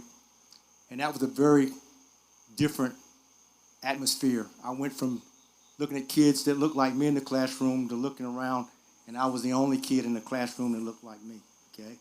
And I can tell you I can't tell you how Mr. Cloer explained that was the first year that I felt like I had made a bad decision, because each day I was confronted, or the 7 of us was confronted with racial slurs. It seemed like there was no help in sight. It was not until in high school that the schools fully integrated, that they closed the high school in Clearview and Easley, and all the students that had been bused to Easley, they came to Pickens High School. And we went from being a minority in the classrooms to somewhat of a majority, because there were more of us there. So that made us feel a little bit more comfortable, okay? So having been through that process, and then having the opportunity to join the United States Army, and I spent 20 years and 15 days, not 22, 42, but that galvanized the courage to really come back to Pickens, because there was no other place that I wanted to return to but Pickens, South Carolina. And it was because those years in high school that I was able to attend Boyd State, and some of my classmates that really had compassion, they had a conscience, and I could tell that they were raised in a manner in which their parents taught them to be not somewhat colorblind, but to treat everybody like they would want to be treated. Thank you. Next we have Davey Hyatt. Would you also introduce yourself and your position, and any notable experiences that you could describe as well? Thank you. Is that on? Is it on? Thank you very much for having us here tonight, and it's an honor for me to sit on the panel with these 3 distinguished people here. I don't know that I bring anything to the table, but I can sit and listen and learn from these 3 here. I guess I had the distinct honor and the privilege. I was born and raised in Pickens, the only place I've ever lived. And so I grew up, I guess I'm younger than the rest of them up here, so all that integration and all the racial issues and all that were taken care of before I came along. And I went to school where everybody got along with each other. I mean, we honestly, I've told this story many times, being around Mayor Perry. Some of my best friends were black. We played basketball together every Sunday afternoon over at Griffin Ebenezer Field. I mean, over at the park over there, and played basketball. I was the slow white guy that couldn't jump. And they needed a 10th guy so they could have a 5-on-5, and they would call me and ask me to come play. But I thank my mom and dad who taught me that there is no color. My mom and dad always taught me that you should treat everybody the same.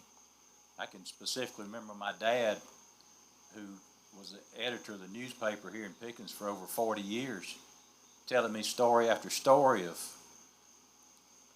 a white water fountain and a black water fountain. And he took a gentleman up to Lewis Cafe one day, and Mr. Lewis came out and says, my dad says, this gentleman's thirsty, he's hot, he needs something to drink. And Mr. Lewis said, Mr. Hyatt says, I can't serve him at the front door. If you bring him around to the back, I'll give him a ginger ale.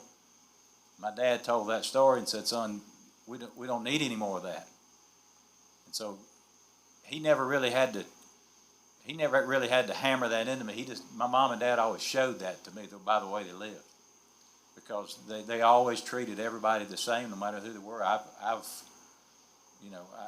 We've had people in our house that I had no idea that were black, that they were sitting at the table with us eating. And I had no idea who they were, but they were friends of mom and dad's. They'd come over for dinner, or they'd just drop by to say hello or something. And so I was very blessed that I guess I haven't really seen major racial issues. I mean, I haven't faced the things that Mayor Perry's faced. I haven't faced the things that you folks are going to talk about in just a minute, because I came along at a time when most of that was kind of behind us. I mean, sure, it still took place. I mean, there was still some of it. You knew it was there, but I was always taught you didn't participate in it. That wasn't the way you did things. And so I'm very thankful and very blessed that my parents taught me that, and I've tried to instill that in my children, that there is no color. I mean, everybody's the same. Everyone's equals in God's eyes. And there's coming a day that we're going to be held accountable for that when we stand before God Almighty. And He's going to ask us, how did you treat other people? Because He spells it out in His Word. You're supposed to treat everybody the same. Everybody's created equal in His eyes. So we're going to be held accountable for that for one day. And so I fail miserably, but I thank God every day that my parents taught me that there is no difference in color. There is no black, there is no white, there's no green, there is no yellow. That everyone is the same in God's eyes, and only by the grace of God are who you are where you are. And that's kind of where I was taught growing up, and I'm thankful for that. Thank you. Thank you. Next, we'll hear from Gary Brightwell. Would you mind introducing yourself and describing some situations that have helped you deal with the current racial issues? My name is Gary Hagood Brightwell. I'm a descendant of Benjamin Hagood and his son James Earl Hagood, who built or supervised the building of the current mill, and who owned 12 Mile Plantation just up the road. I certainly could not say anything more eloquently than the speakers and the ones on video did before this moment. I was a child of the 60s. I graduated from high school, Pickens High School, in 1968. And as we all know, lots of things were happening in the 60s and into the 70s. We didn't have a large black population in Pickens, and so my experience with black people was pretty limited until in 1967 an integrated class came into my 11th grade, and it was a small number, and Fletcher and I talked about this earlier. I didn't remember any problems, although I'm sure there were utterances that I didn't hear. But things seemed to have gone pretty well. But then all I had to do was go home at night and turn on the news and see black people being hosed with fire hoses, being attacked by police dogs, the assassination of Martin Luther King Jr., the assassination of Kennedy made a huge impression. And so I became aware of the world around me and the inequities that were there. And I'm sure, as I think about that now, it was a child's version of feeling like this isn't fair and this isn't right. And that was encouraged by my parents, who also taught me not to see color. But through my life, I've worked with other people of different ethnicities, and one of the turning points for me has happened fairly recently. We heard Aaron Mayer speak so eloquently as the last speaker on the video, and he contacted me 3 or 4 years ago about his ancestor Zion McKinney, and the fact that he had traced it down to that Barry McKinney, his father, was a slave of my third great-grandfather, Benjamin Hagood. And we set up a correspondence back and forth, sharing information, and he invited me to come to the reunion, the Mackenzie reunion, Mackenzie-Hagood reunion. And I came, I didn't really know what to expect, and I have to admit I was a bit nervous about it. But it was a beautiful, beautiful experience as we put flowers on the graves of the slaves, which are adjacent to Hagood Cemetery, where my ancestors and my parents are buried. And Aaron did a special prayer over the grave of Benjamin Hagood, the slaveholder who had enslaved his ancestor. And so we've continued to work together. In fact, Aaron came down from New York to visit me in Walterboro, South Carolina, where I live. And I shared all the information I possibly could about what I knew about the enslaved persons who were owned by Benjamin Hagood, and we started a great friendship. And for that, I'm very thankful, and it has made me much more sensitive to issues that I didn't even realize that I wasn't being sensitive to. I think it's all about communication.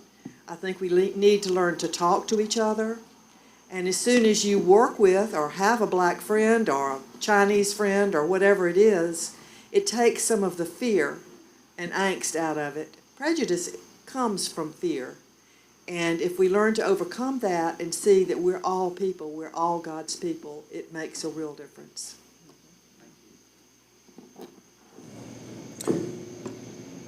Lastly, on this first question, we come to Kathy Middicue. If you would, as well, introduce yourself and your position and describe these same notable experiences. Hi, I'm Kathy Mackenzie Middicue, and I'm from northern South Carolina, otherwise known as North Carolina. I distinctly remember when I was probably 3-ish or so, burning crosses in our field with men in white robes. I also remember my mom saying, "Be quiet, girl. If you see anybody you know, don't say a word. You never saw them. Just be quiet." I remember also when I was in middle school, selling Girl Scout cookies. And one neighbor would say, "Girl, I don't want no black cookies." "Well, ma'am, we've got shortbread cookies." Because I was naive. I didn't know any better. And she would repeat to me, "Girl, I don't want black cookies." "Oh, we have lemon drop cookies too." And finally, I got the hint. "I don't want black cookies." "Yes, ma'am." So I left. Then came high school. Well, actually before then, 3rd grade. My life was turned upside down when desegregation occurred. I attended every single school in Lee County, North Carolina, because of desegregation. I don't know how that happened, but it happened. And I think it made me a stronger, more resilient person as a result of that. In high school, my senior year, there was this young man of the other persuasion who said to me, "You know, it's time to apply to schools." And I said, yeah. And he said, "I'm applying to Duke." "Oh, but you don't need to apply to Duke because you won't get in." Woo! That kind of struck me the wrong way, being a little country girl, somebody telling me what to do. I thought about it a second, and I ran home and applied to Duke. February rolls around. I'm in. Oh, that same God said, "No need to turn in an acceptance letter. You won't graduate." Needless to say, I thought about that too, because that was a bit more challenging and a more comprehensive decision that I needed to make because it affected a lot of people. But I only thought about it long enough to seal the envelope and say, "I'm coming." 4 years later, I graduated from Duke University, May 5th, 1985, and he graduated from the other university in blue down the street on 15501. I'm not calling that school's name. So needless to say, the burning crosses, my mom telling me to be quiet, you see but you don't see, the Girl Scout cookie lady, and the gentleman that I now realize was probably a racist, all planted seeds in my head. They were seeds that taught me how to use a pen as my weapon, because I will never be the one out front protesting, because my mother said, "Be quiet." Be quiet. You see, but you don't see. So my weapon today is my pen. My weapon today is my mouth, participating in events like this, hoping for change. Thank you very much. Listening to all the panelists, even on just this first question, has been very enlightening, and I hope everybody is getting a lot out of it. And as has been mentioned, communication, writing, spoken word, reaching out to our communities, to our friends, those we don't know yet, and just connecting and realizing that one can be more compassionate.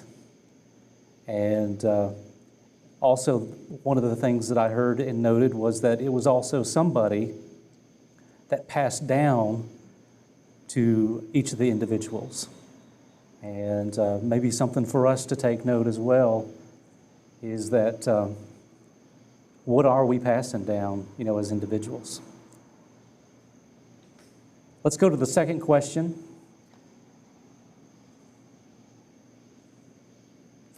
We'll start again with Mayor Perry. From your perspective, how can we honor our Southern culture and the heritage, but also remain respectful of others' beliefs and feelings about the same Southern culture and heritage? I think what we do first is we continue doing what we're doing today. We have communication, we have dialogue, and sometimes the questions or the answers of what we talk about can be uncomfortable, okay? When we talk about keeping a heritage, when I look at my community, Joshua crossed the Jordan River. He talked about leaving a monument to indicate there was a crossing there at that particular time.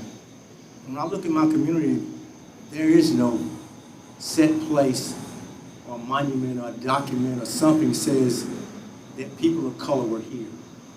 What we have in my community is a red dot store. We have instances where drug has devastated a community. We don't have those things that people can be proud of. And when that happens, people lose a ray of hope. And when that hope is gone, it's hard to rejuvenate or get people to even participate in this. So what can we do? The city of Pickens is about 14% African American. That means it's about 81% white. So it's going to take people like Davey, Ms. Hagood, people who have a conscience, people who have some concern, people who have compassion to say something is wrong, okay? There was a time when in the neighborhood where I'm from where there was some camaraderie, there were people there that loved the community. But over time, because those people were not made to feel a part of the community, that was lost. Okay, so to keep a Southern heritage, if you want to keep a monument, if you want to keep a place like Tillman Hall, if you want to keep flying a rebel flag, then I think people of the majority needs to have some compassion to say, what can we do to bring up the mindset and the thought that, yes, there's been a group of people that have been left off or left out of the net, whether physically, morally, financially, whatever. I think until we can find something concrete to show a heritage for those of color, then it's going to be difficult for those people to see that, okay, there is a Southern heritage that talks about maybe a monument or a hall or something. It's going to be difficult. Thank you. Mr. Hyatt? I was waiting for you to give me the nod. I think the key to it, is that we we don't try to erase history, we try to learn from it. I think a lot of times we spend a lot of our energy just trying to erase things, when we ought to be spending a lot of that energy trying to change things and trying to learn from it and not repeat some of the things that happened. I think that's a big issue. And I'm going to go back to one of the things you said in your introduction about being from the metropolis of Pumpkin Town. You know, we live in a different society than we once did, where people are transient. I mean, you know, Mayor Perry and I, we used to could walk into the post office and know everybody in there in Pickens. And now you walk in there and you might know half the people in there. People are moving into your communities. People are moving into Pumpkin Town. They're moving into Dacusville. They're moving into Liberty. They're moving in all over this county because of what we offer here. I mean, my travels across the state as a state representative, I hear it all the time. You know, you live in God's country. You live in the greatest place in the world. And I don't deny that. I'm the first one to say, yeah, we do. You keep enjoying where you are, you leave us alone. But people want to get here. We have something to offer. And people are getting here in droves. You talk to a real estate agent and just let them tell you how many people that are trying to get here. And so I think it's our responsibility to educate. It's our responsibility to teach those that are getting here what it means to be here. There's a reason why you're coming. I mean, obviously you didn't like where you were, so now you're trying to get somewhere where you think you're going to like. Well, that's where we need to learn from some of our history, some of our past history, so that we don't repeat some of those same mistakes. All of our history is not bad. I mean, that we're sitting here today because history's been fairly good to us.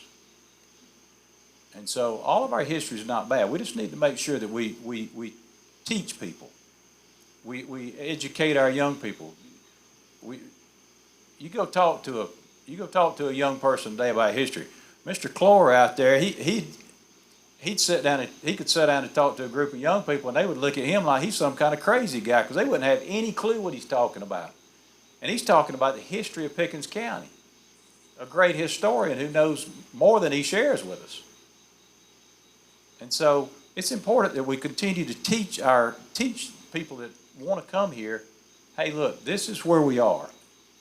This is why you came. But we also have some improvement to make. Sure, there's days that are better than others, but we can get to it. We can get to the point where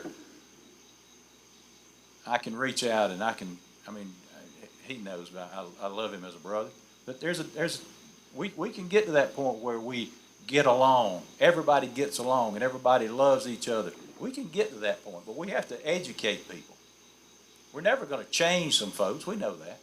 You're not ever going to change some people. But they need to at least be educated in why and who they are and why they're here. Thank you.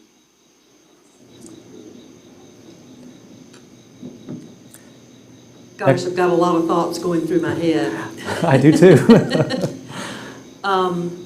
One of the things that Mayor Perry said that stood out to me is there's no monument to the struggles that African Americans went through in our country, in our county, but there are, in Pickens, there's nothing there.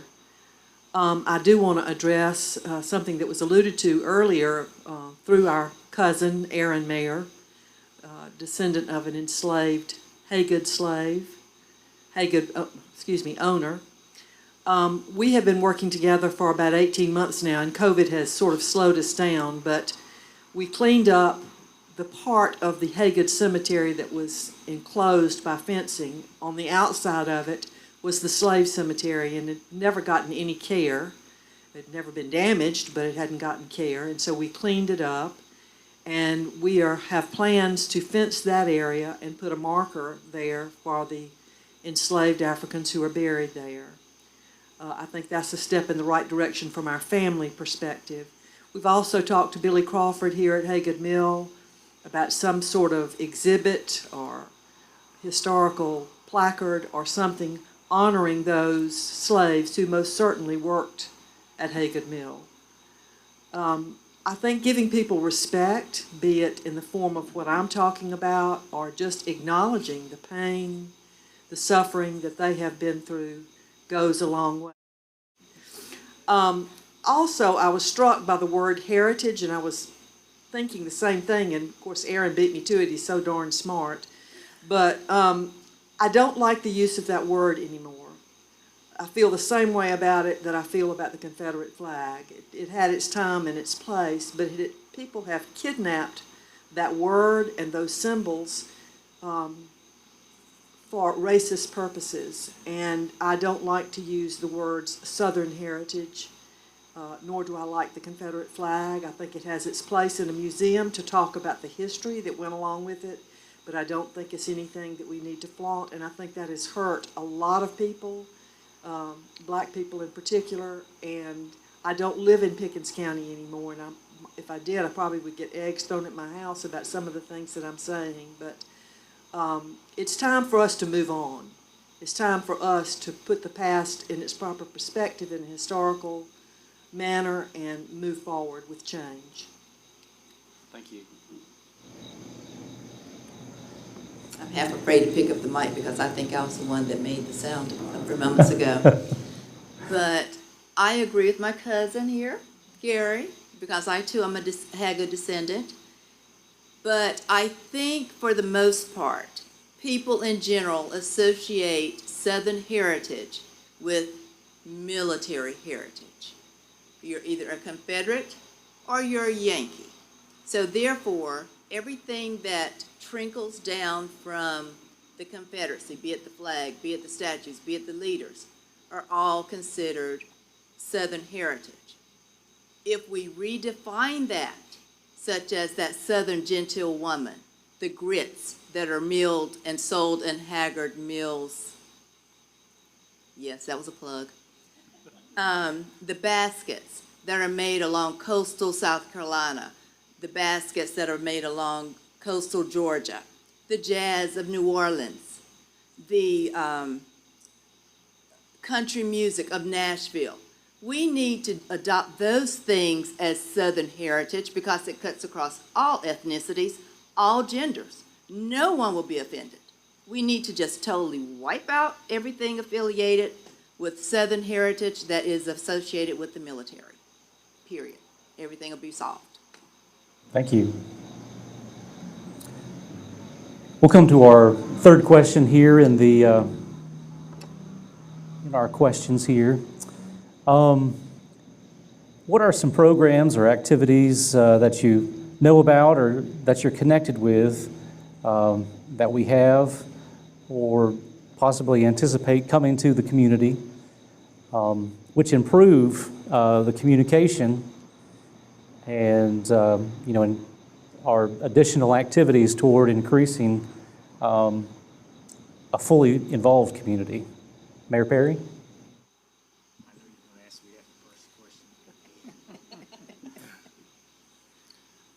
I've thought about this. Don't take this incorrectly. I come here to speak truth, okay? As the mayor of the city of Pickens, I've been blessed. I've been blessed to be able to live the dream that Martin talks about. But when I look back and I look at the overall makeup of my community, I don't see anything really effective that's being done right now to bring that together. I may be missing something, but I spent my first 8 months in office trying to understand what my responsibility was, not just to the citizens of the city of Pickens, but the makeup of the city government.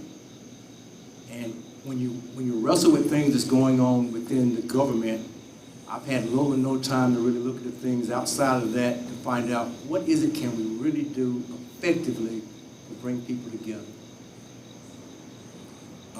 Pastor Nate Brawley, who's the pastor at First Presbyterian Church, I speak with him on a lot of occasions. During the Martin Luther King holiday, we gathered at his church and we moved to Griffin Ebenezer, and sometimes we march up to the courthouse steps, and there's a short sermon done by a minister, and there's the speech given by a person, the I Have a Dream speech. And we leave there and come back to the church, and we have a meal, and we don't really do anything else until the next year. And we both have been frustrated with that. So right now, I don't particularly see those effective things that we need to be doing to really bring a consciousness to the table to say, we come together in unity. Thank you. I think both of us being here, I think we both have the same answer. Obviously things like this help, but let's be honest. People today are so caught up in their own way of living that they don't have a whole lot of time to do anything that betters anybody else. Let's just be honest. I mean, you know, everybody's so busy, everybody's tied up on social media, everybody's tied up with families, which is all those things are necessary to a certain extent. But we don't have that. You sit and talk, and you go visit your neighbor, and you go. I mean, when I grew up, we had a street picnic twice a year on the street where we lived. You know, and everybody on the street participated. That's right. It sounds funny to people today, but you did it, and you looked forward to it. And everybody came, and they ate, and they had a good time, and nobody wanted to hurry home so they could flip on their computer and see what Facebook had to say and all that kind of stuff. We don't have any of that anymore. You know, we just don't have any of that camaraderie, even whether it be white with white or black with black or white with black. We don't have any of that. And so to be effective in your community, it's really hard. And I know he's worked hard to try to come up with some things for the city to do, or to try to do, attempt to do. And, you know, there's and I'm not laying the blame on anybody, but there's just not a whole lot of things that are out there to be offered. And that sort of goes back to my previous statement when I said we need to educate people. We need to spend time talking to people. We need to spend time gathering people together, and when we get those people together, we explain things like what we're talking about here. And sure, some people may not agree with you, and some people may not like what you say, but you've got to get the conversation started. And so it's a different society we live in than any of us grew up in. And so it's a challenge. It really is. And hopefully these two ladies are going to give us some ideas of how to handle it. We're, as you can tell, we're stalling so that y'all can come up with something. But it's a challenge.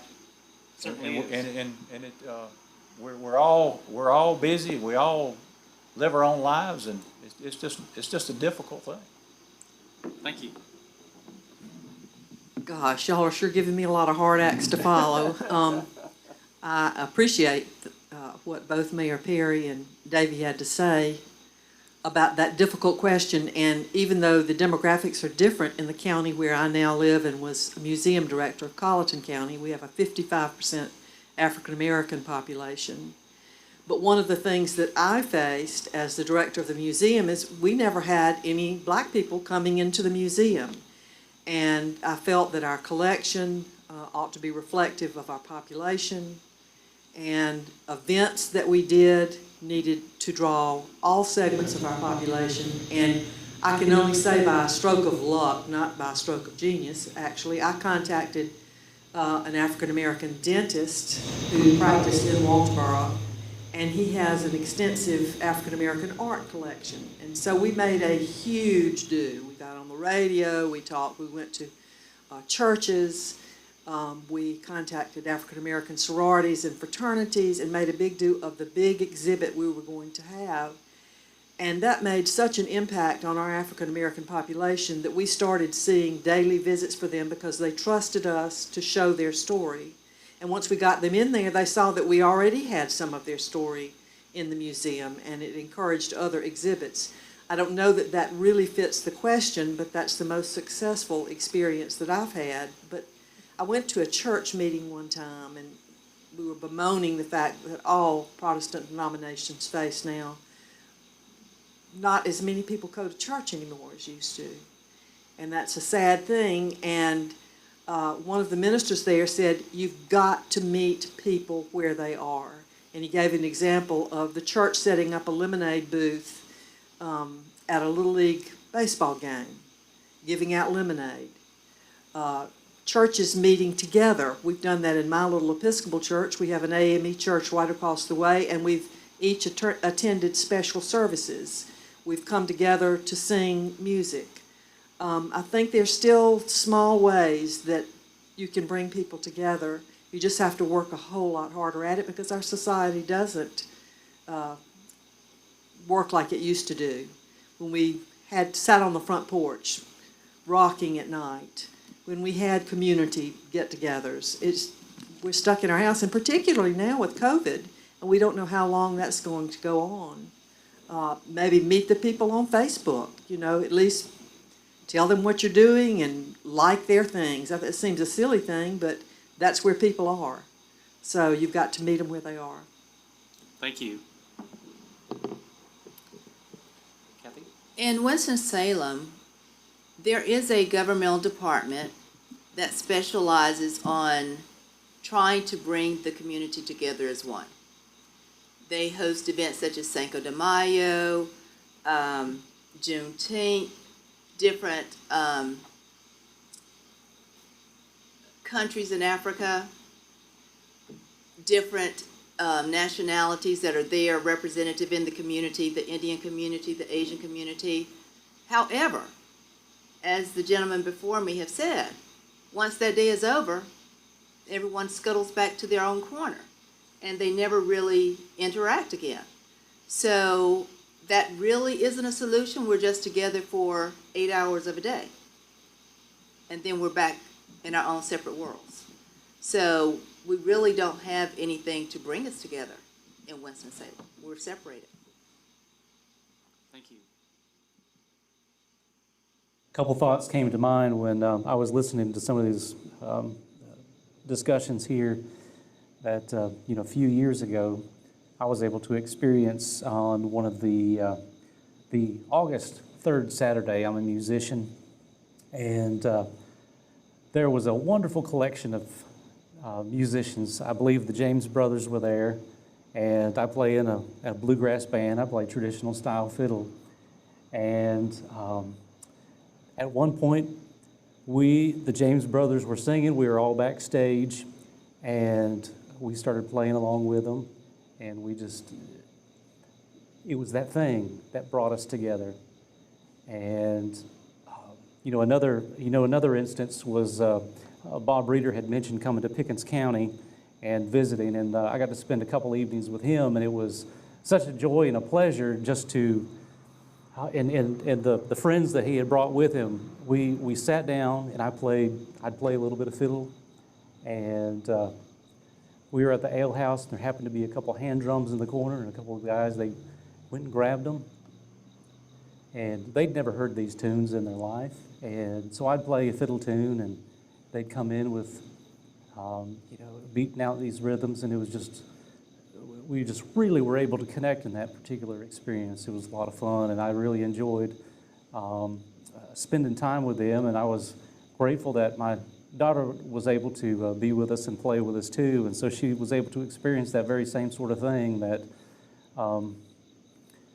we each have our own different stories. We have a face that we show to each other, and some of the things that I'm hearing in all of this and some of the thoughts that have occurred to me are that we need to take the things that do unify us and connect those things together. And it's sort of an octagonal shape. We all have many facets to our lives. And what is the thing that makes that particular angle the thing that connects us together? Just a closing thought on that particular question.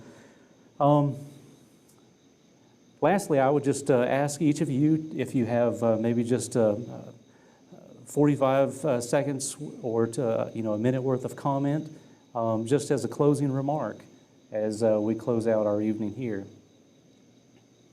Mayor. I had never met Tom Cloer. I'd always read his news articles in the Pickens Courier paper. And every time I read an article that he wrote, it gave me a sense of pride to know that there was a gentleman out there that was going to write about something that may be difficult, but he would lend his thought process to it and he would almost bring it to life. The one thing that I'd like to say, because I live in a city that's 14% African Americans and 81% white, that I would like to see people, when they see something wrong, dadgummit, say that it's wrong. And when it's right, stand by it as hard as you can, okay? And I'm gonna give you two examples, and I've come to understand and love Davy Hyatt because since I've been mayor, I've been in his office a number of times trying to get advice and trying to get something done. But the one thing really stands out with that is in 1947, there was a gentleman by the name of Willie Earl that was arrested, placed in the jail in Pickens. And as I look out my office window, I see that building every day. And that building is now a museum. And a lot of black people will refuse to go into that building because what happened to Willie Earl. Willie Earl sat in that building and had not been to trial, and a number of taxi cab drivers came from Greenville and took him out of the jail and took him to Greenville, beat him, shot him, and killed him, okay? And I had no knowledge of this incident until I returned back to Pickens in 1994 after retiring from the military. And Perry Gravely, a good friend of mine, he's a history buff, and he gives me books to read, and I give him one to read. And we sit and talk about it openly like we're discussing today. And in that book, it talked about a gentleman that had the courage to stand up and say, that was wrong. And that gentleman was named Gary Hyatt, okay? And I just think that when things are wrong, and you see that they're wrong, I need people that's in the majority to stand up and say that it's wrong. The other example, I lost maybe a good friend about 2 weeks ago. We were talking about a cemetery on Cedar Rock Street. You know what that cemetery is? I do. That cemetery has been there for a number of years, before probably I was born. But as of today, a black person cannot be buried in that cemetery, could not be buried in that cemetery, okay? And now they say that it's full and that nobody can be buried in there. But there were a number of years that people knew that if you died and you want to be buried and didn't have the money to be buried in a cemetery, that was similar like a city cemetery, but because of the color of your skin, you could not be buried there. Okay? Nobody had the courage to stand up and say, that's wrong. Okay? And a friend of mine talked about that, and I cut him off the other day because I was tired of hearing about it. And I'm going to have to apologize to that gentleman because he's my friend. That's the third thing, and I'll be quiet, I promise. When I was a sophomore at Pickens High School, at that particular time in 1970, black athletes was not allowed to play football at Clemson University. There was a gentleman by the name of R.C. Edwards who was the president of the school. And he made a statement to the athletic division, and I'm going to paraphrase just a little bit. He said, we have not did a good job recruiting Negro athletes, and we need to do a better job. And what did R.C. Edwards do? By him making that statement, they went to a little town in Irmo, South Carolina, and they recruited a gentleman by the name of Marion Reeves. Okay? And he came to Clemson. And he played football, and he did well. And because of that, look at it today. Look at it today. So my closing remark is, if we can go out and recruit the best black athlete to come to Clemson to play football, then why can't we go out and recruit the best black person academically to go to school to Clemson and come back to our community and make a difference? We need people to stand up when something is right, stand up strong. And when it's wrong, stand up and condemn it. Thank you. Thank you. Mr. Hyde? Thank you, Mayor Perry. Thank you for moderating this event tonight. Thank you to the Hagood Mill for having us here tonight, for all the fine work you folks do out here day after day. And we're very proud to have this in our community, and everybody is very proud of Hagood Mill. We thank you for that. And this is just another example of the things that go on out here that people need to be involved in at Hagood Mill, is events like this and many others that they provide to the community. I simply want to close by saying I'm blessed to live where I live. I'm very thankful to live in Pickens, South Carolina. Sure, we have some problems, but I think we maybe not quite as bad as they are some other places, but we do have some improvement we can make. But I am very thankful to live where I live. And very thankful that I was brought up in a home that taught me that there's no difference in color of the skin. It was, every person's the same, and you make something out of yourself. You have that choice. It's personal responsibility. You choose to do what you choose to do. And so I'm very thankful for that day after day, and I would love to see myself included. I do a very poor job of it, but I'd love to see myself included, be able to see the next generation and the generation after that, to be able to sit here at a table one day and say, my folks taught me that there was no such thing as skin color, that everybody's the same. And as I said, you're not going to change some people. We know that. I mean, we're fooling ourselves if we think we are. But I truly believe that for the most part, people want to treat each other with respect. But I also think that sometimes we get caught up in our way we live and our own selves, and we get selfish, and we forget about those people around us. It's very easy to forget about people around you. I go home at the end of the day and I say, woe is me, I've had this kind of day, and look at all my problems, and look at all the things I've got to do, and I've got a family there, and I've got to sort of try to be the husband and the father at the house, and it's easy for me to say, woe is me, when I really ought to be saying, look at me and let me teach you how I think you need to understand from me. Because whether we like it or not, we are that older generation, whether we like it or not. We always like to think that, we keep looking around for that older generation to keep teaching us. We are it. But we are it. We are it. And the next generation and the generation after us was waiting on us to do something. They're waiting on us. Just like we waited on that generation ahead of us to teach us. And sure, we don't, there's a lot of things that take up our time. But there's some things that are more important than the things we do. And this is one of them, the respect that we need to have for each and every person, no matter who they are, where they come from, or where they've been.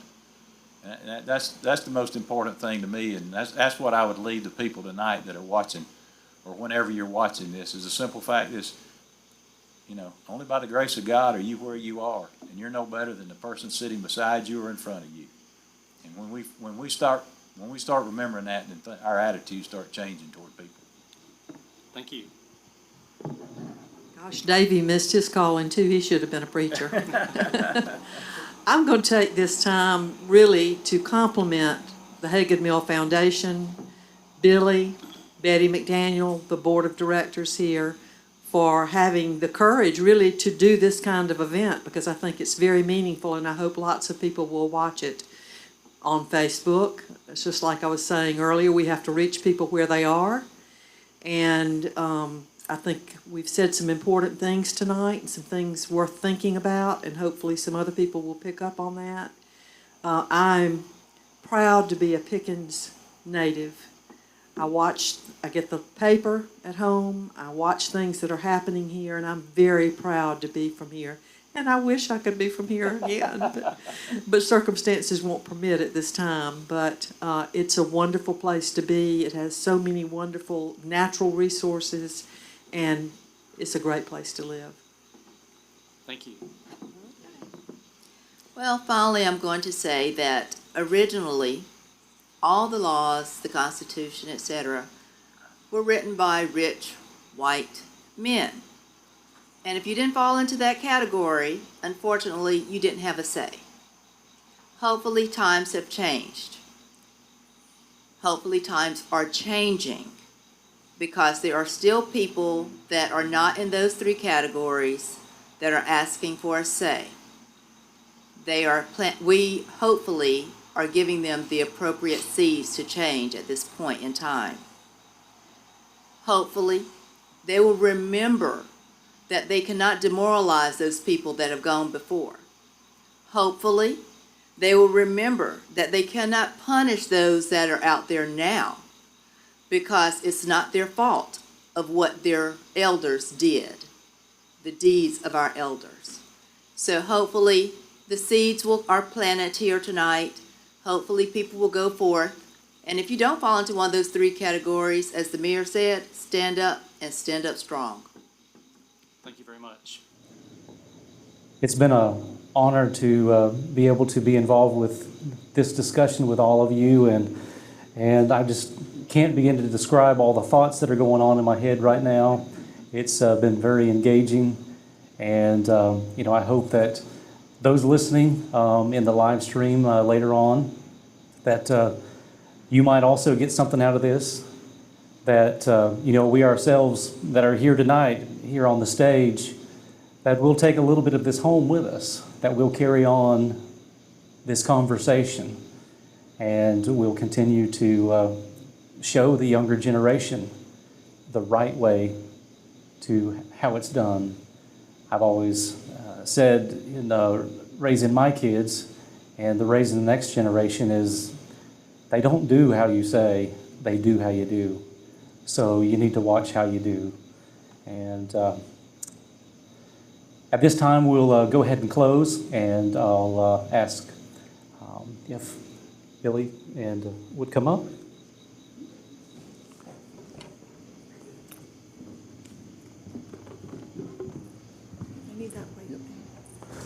Leave that up here. Thank you, Josh, that was a great job you did moderating that tonight. Thank you, panelists, for coming out tonight. I know it was a long evening, but it was an important evening, and I know that this message that we've shared tonight will be, come over this way, the message that we share tonight will be out amongst the masses. We'll be sharing this, and hopefully that the audience that watches this will learn from it. We can grow from this. Continue what we've started here tonight. And so we just want to thank you guys for that. Before I make a few acknowledgments, Katie, our assistant director, wanted to make a special presentation really fast. This presentation was supposed to be made during Kids Fest, but unfortunately got canceled due to COVID. I want to give a special award to Miss Betty McDaniel. There is no award better than the Betty Award, okay? We had the Betty Award made for Betty, and this was a staff collaboration. I went and asked everybody. I said, all right, we have an acronym here. What are we going to do for Betty? And so we said, beloved, exceptional, teamwork, teacher, and yaminator. Betty has worked tirelessly all the time. We all know how hard Betty works. She's an absolute gem to have in our community. I am so inspired by you, Betty. I told her the other day, she is my real life hero. I hope one day to affect as much change as you do and do as many important things as you do. Betty has logged over 75 hours to make this event happen. And it wouldn't have been possible without her. She wrote the grant. We got funded by South Carolina Humanities because she put in the hours to make that grant happen. So we love you, Betty. Thank you. And we really appreciate you. Wonderful. Wonderful. You're the best. And we're really excited that this event will plant some seeds. We're really excited about the community art of trails, and we're just putting in the Native American interpretive trails, our native roots. And we would love to do something with the more African American history at the Hagood Mill. And so we invite community members, we invite our panelists and the community abroad. We need more volunteers, we need more collaborators. So please reach out to us if this is at all interesting to you. It's all about networking and working together because we can't do anything alone. That's correct. Yeah. We got a great team out here, and we're on the right direction. We just want to thank again everyone that came out. A couple of quick acknowledgments. I want to thank Josh Johnson and his daughter Molly for working the sound tonight and also being the helping out with the panel discussion there. Also, I want to thank Andrew Mullinax for doing our streaming. He was our streaming live technician tonight. These guys have been out here all day setting this up.